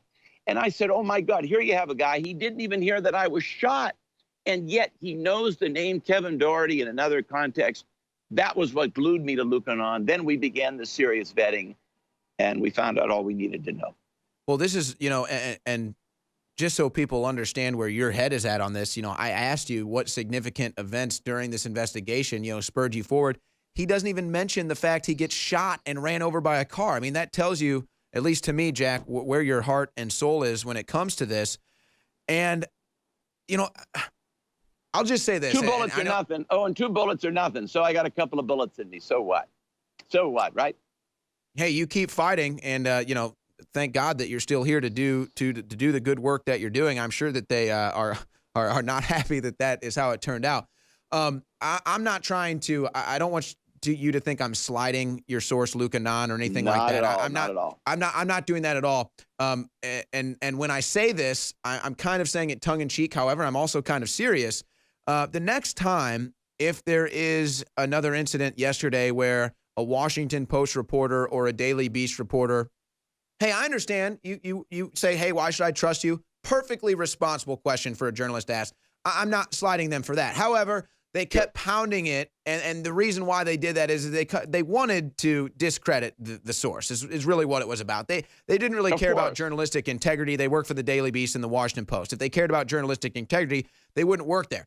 So I say this tongue in cheek, but I'm serious. If there's another instance like that, I think Lucanon should come out and if they want to ask him and say, oh, who do you work for? If they say the Washington Post, just say, you know what, screw you. I'm dead serious. I think he should have said that, because they don't have any interest in the Seth Rich case except to try to discredit it. That's right. Those are just left-wing commentary rags, both of them, and it's a shame. You're right. They were making political statements there. They're there just to make a statement. I couldn't agree more. I'll tell you, Lucanon's voice is on the internet. Lucanon, whether I want it, whether he wants it, his identity will be known in just a few days. The voice is on the internet. Everything's out. I don't think there's any way to keep it secret, although I'll try. I made a commitment to him. In any event, I think he will want to come out in the coming weeks for sure, one way or the other. All right. Now, this is a little more of a touchy situation, and you talked about this a little bit yesterday. You mentioned it earlier today, but Seth Rich's parents, they've kind of had an interesting timeline when it comes to this thing. Obviously, we're grieving for them. I'm not trying to put any pressure on them. I don't think that was ever the case from you either. But I'm just curious, after yesterday's press conference, have they reached out to you? Do they still have a stance on this that is that they don't want to be associated with you? And where does that relationship stand? No, I mean, they made it very clear to me they did not want any part of my investigation. Initially, we were working with them, but I think they found out I wanted to conduct a real investigation. I'll follow those leads wherever they go. I don't think, frankly, they like that. I think they respect and like the fact I gave a $105,000 reward for their son. but I don't think they like the rest. So that's just where it stands, Owen. And again, now the reward is up almost $500,000. If this was some regular botched robbery, a street crime, somebody would have came forward already with that information. To be sure. I mean, on the streets of D.C., I mean, my goodness, this isn't the Upper East Side of New York, right? $455,000. You mean there's not a gang thug? There's not somebody? I mean, we would have all kinds of people coming out. It's not even remotely possible. Hey, I'm just curious because I had this idea. Have you ever thought about maybe changing the reward policy and saying we'll give $20,000 to anybody who can produce a surveillance tape from that night? Not a bad idea. Not a bad idea at all. Now, there is something we know that I haven't released, and I'll maybe make some news here on your program, Owen. There was a witness that the D.C. police talked to. I don't want to get into her name. She was a U.S. government employee who was a live witness that night. We don't know what she saw. We don't know what information they took from her. D.C. police have never released this information. We found it out through other sources. But we're continuing to attack this from all sides. And like I say, more from Lucanon soon. Yeah, I would think maybe if you kind of just said, or maybe 40,000, whatever you have to do to see if you can't get some of that surveillance tape that we know is out there. That's a good idea. Getting. In fact, in the way, listen, I believe in seizing the day, carpe diem. Let's seize the moment. I will take you up on your offer right now. If there's tape out there, I will offer $20,000 right now to anyone with a tape. I'll make that offer here and now. I put my word behind it. I will pay that. You bring me surveillance tape from that night. You have millions of viewers for a program like this. I put this out to folks in the Washington, D.C. area, all over the country, all over the world. If you have tape of that night of this incident, $20,000 for you. So there you go. If you can produce surveillance tape from that night or any sort of tape from that night, Seth Rich was killed, the unsolved murder. Jack Berkman has just said that $20,000 is yours. So let's get that word out there. Final question, Jack. We've got a minute and a half left here. Do you believe that there is any ongoing investigation from any police force anywhere outside of either retired police force or outside of what you're doing that's being kept under wraps? Or do you think they've really just put this in the cold case file, it's over? I really think at this point it's just us. The D.C. police made it very clear that they want this in the cold case file. The mayor wanted no part of this. The mayor and the chief long ago quit returning my calls when they saw I was serious about conducting an investigation. This thing has been in the cold case locker for a long time at D.C. Police headquarters. All right. Well, Jack, thank you so much for joining us. Again, jackberkmanradio.com is where you can find all of his independent work.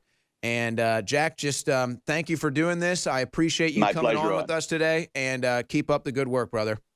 Thanks, Owen. You too. Thanks so much. Appreciate the opportunity.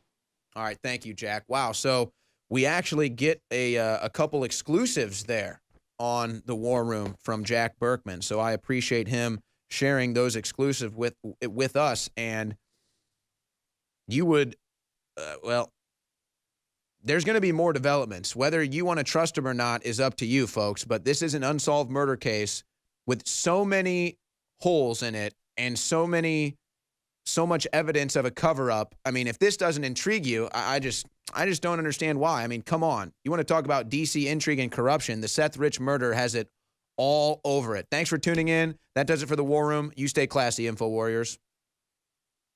Support good oral health with our one-of-a-kind Super Blue fluoride-free products. InfoWars Life brings you a revolutionary toothpaste blend with iodine and nano silver designed to deliver a powerful clean. Enjoy a minty fresh flavor made with peppermint oil or try our bubblegum flavor. Pair this groundbreaking toothpaste with the Super Blue fluoride-free mouthwash and supercharge your oral health. Our amazing mouthwash features natural oils and ancient ingredients used since Aboriginal and biblical times. Instead of containing fluoride, our Super Blue line is loaded with the good halogen iodine and an array of other beneficial compounds that have been hand-selected for their oral health benefits. Super Blue fluoride-free mouthwash and toothpaste are the first and only to contain all of these natural ingredients: xylitol, nano silver, and iodine. Notice the difference with our Super Blue fluoride-free products. Refresh your breath and invigorate your oral health routine at InfoWarsStore.com. That's InfoWarsStore.com. Living in Volcano may sound more dramatic than it really is. The real drama can be found here in Leilani Estates. But a lot of us on the Big Island rely on rainwater, and we need to be concerned about ash and acid rain. Volcanic ash may contain heavy metal particles, and acid rain could lower the pH of the water to unhealthy levels. To find out, we employed a series of tests for heavy metals, alkalinity, and pH. What we learned was that there was in fact unhealthy levels of heavy metals and acidity in the rainwater. Next, we tested the water from our Alexa Pure gravity filter. And not only were the heavy metal levels within safe measure, but the pH was also restored to optimal levels. As it turns out, the filter on the Alexa Pure raises the pH of the water. So what we've learned is that volcanic ash and acid rain can contaminate a rainwater supply. But more importantly, a good water filtration system will purify it. Extendawise, the latest product from InfoWarsLife.com, fuses all the known compounds that have been proven to be good for our hearts and cardiovascular system. And listen, everybody's got a heart. Well, actually, maybe Hillary and George Soros don't, but everybody else has a heart, and this product is amazing. So, if you have a heart and you want the very best product out there that's designed to aid a healthy heart and cardiovascular system, it's Extendawise, available at InfoWarsLife.com. And like all of our products are game changers, this baby is the most souped up, awesome version the top formulators could come up with and still be affordable. It's one of the very best heart pills out there. It's Extendawise. So get some for yourself and family and friends. It's got the very best fish oil from the fjords. It's very, very pure, very, very clean, and has the EPA type that is specifically good for the heart, cardiovascular system. It's got the properly formulated type of CoQ10 and more. It is Extendawise, now available at InfoWarsLife.com. As the years go by, it gets harder and harder to keep up with your body's nutritional needs. With changes in diet, unnatural ingredients, and stress, you may not be able to get all the necessary nutrients, amino acids, vitamins, and minerals needed daily. That's why InfoWars Life created the powerful Vitamin Mineral Fusion formula. The new platinum standard of advanced multivitamin formulation, Vitamin Mineral Fusion uses a unique delivery system to maximize the effects and give your body the tools it needs to support your body. Using a proprietary process, we've managed to make this powerhouse formula into a delicious, concentrated drink mix that's loaded with high-quality ingredients. Perfect for a hot summer day or relaxing at home, Vitamin Mineral Fusion is loaded with 34 different essential vitamins, minerals, amino acids, and more. Start supporting your body's needs in a great-tasting, natural, and affordable drink mix with Vitamin Mineral Fusion today. Available at InfoWarsStore.com.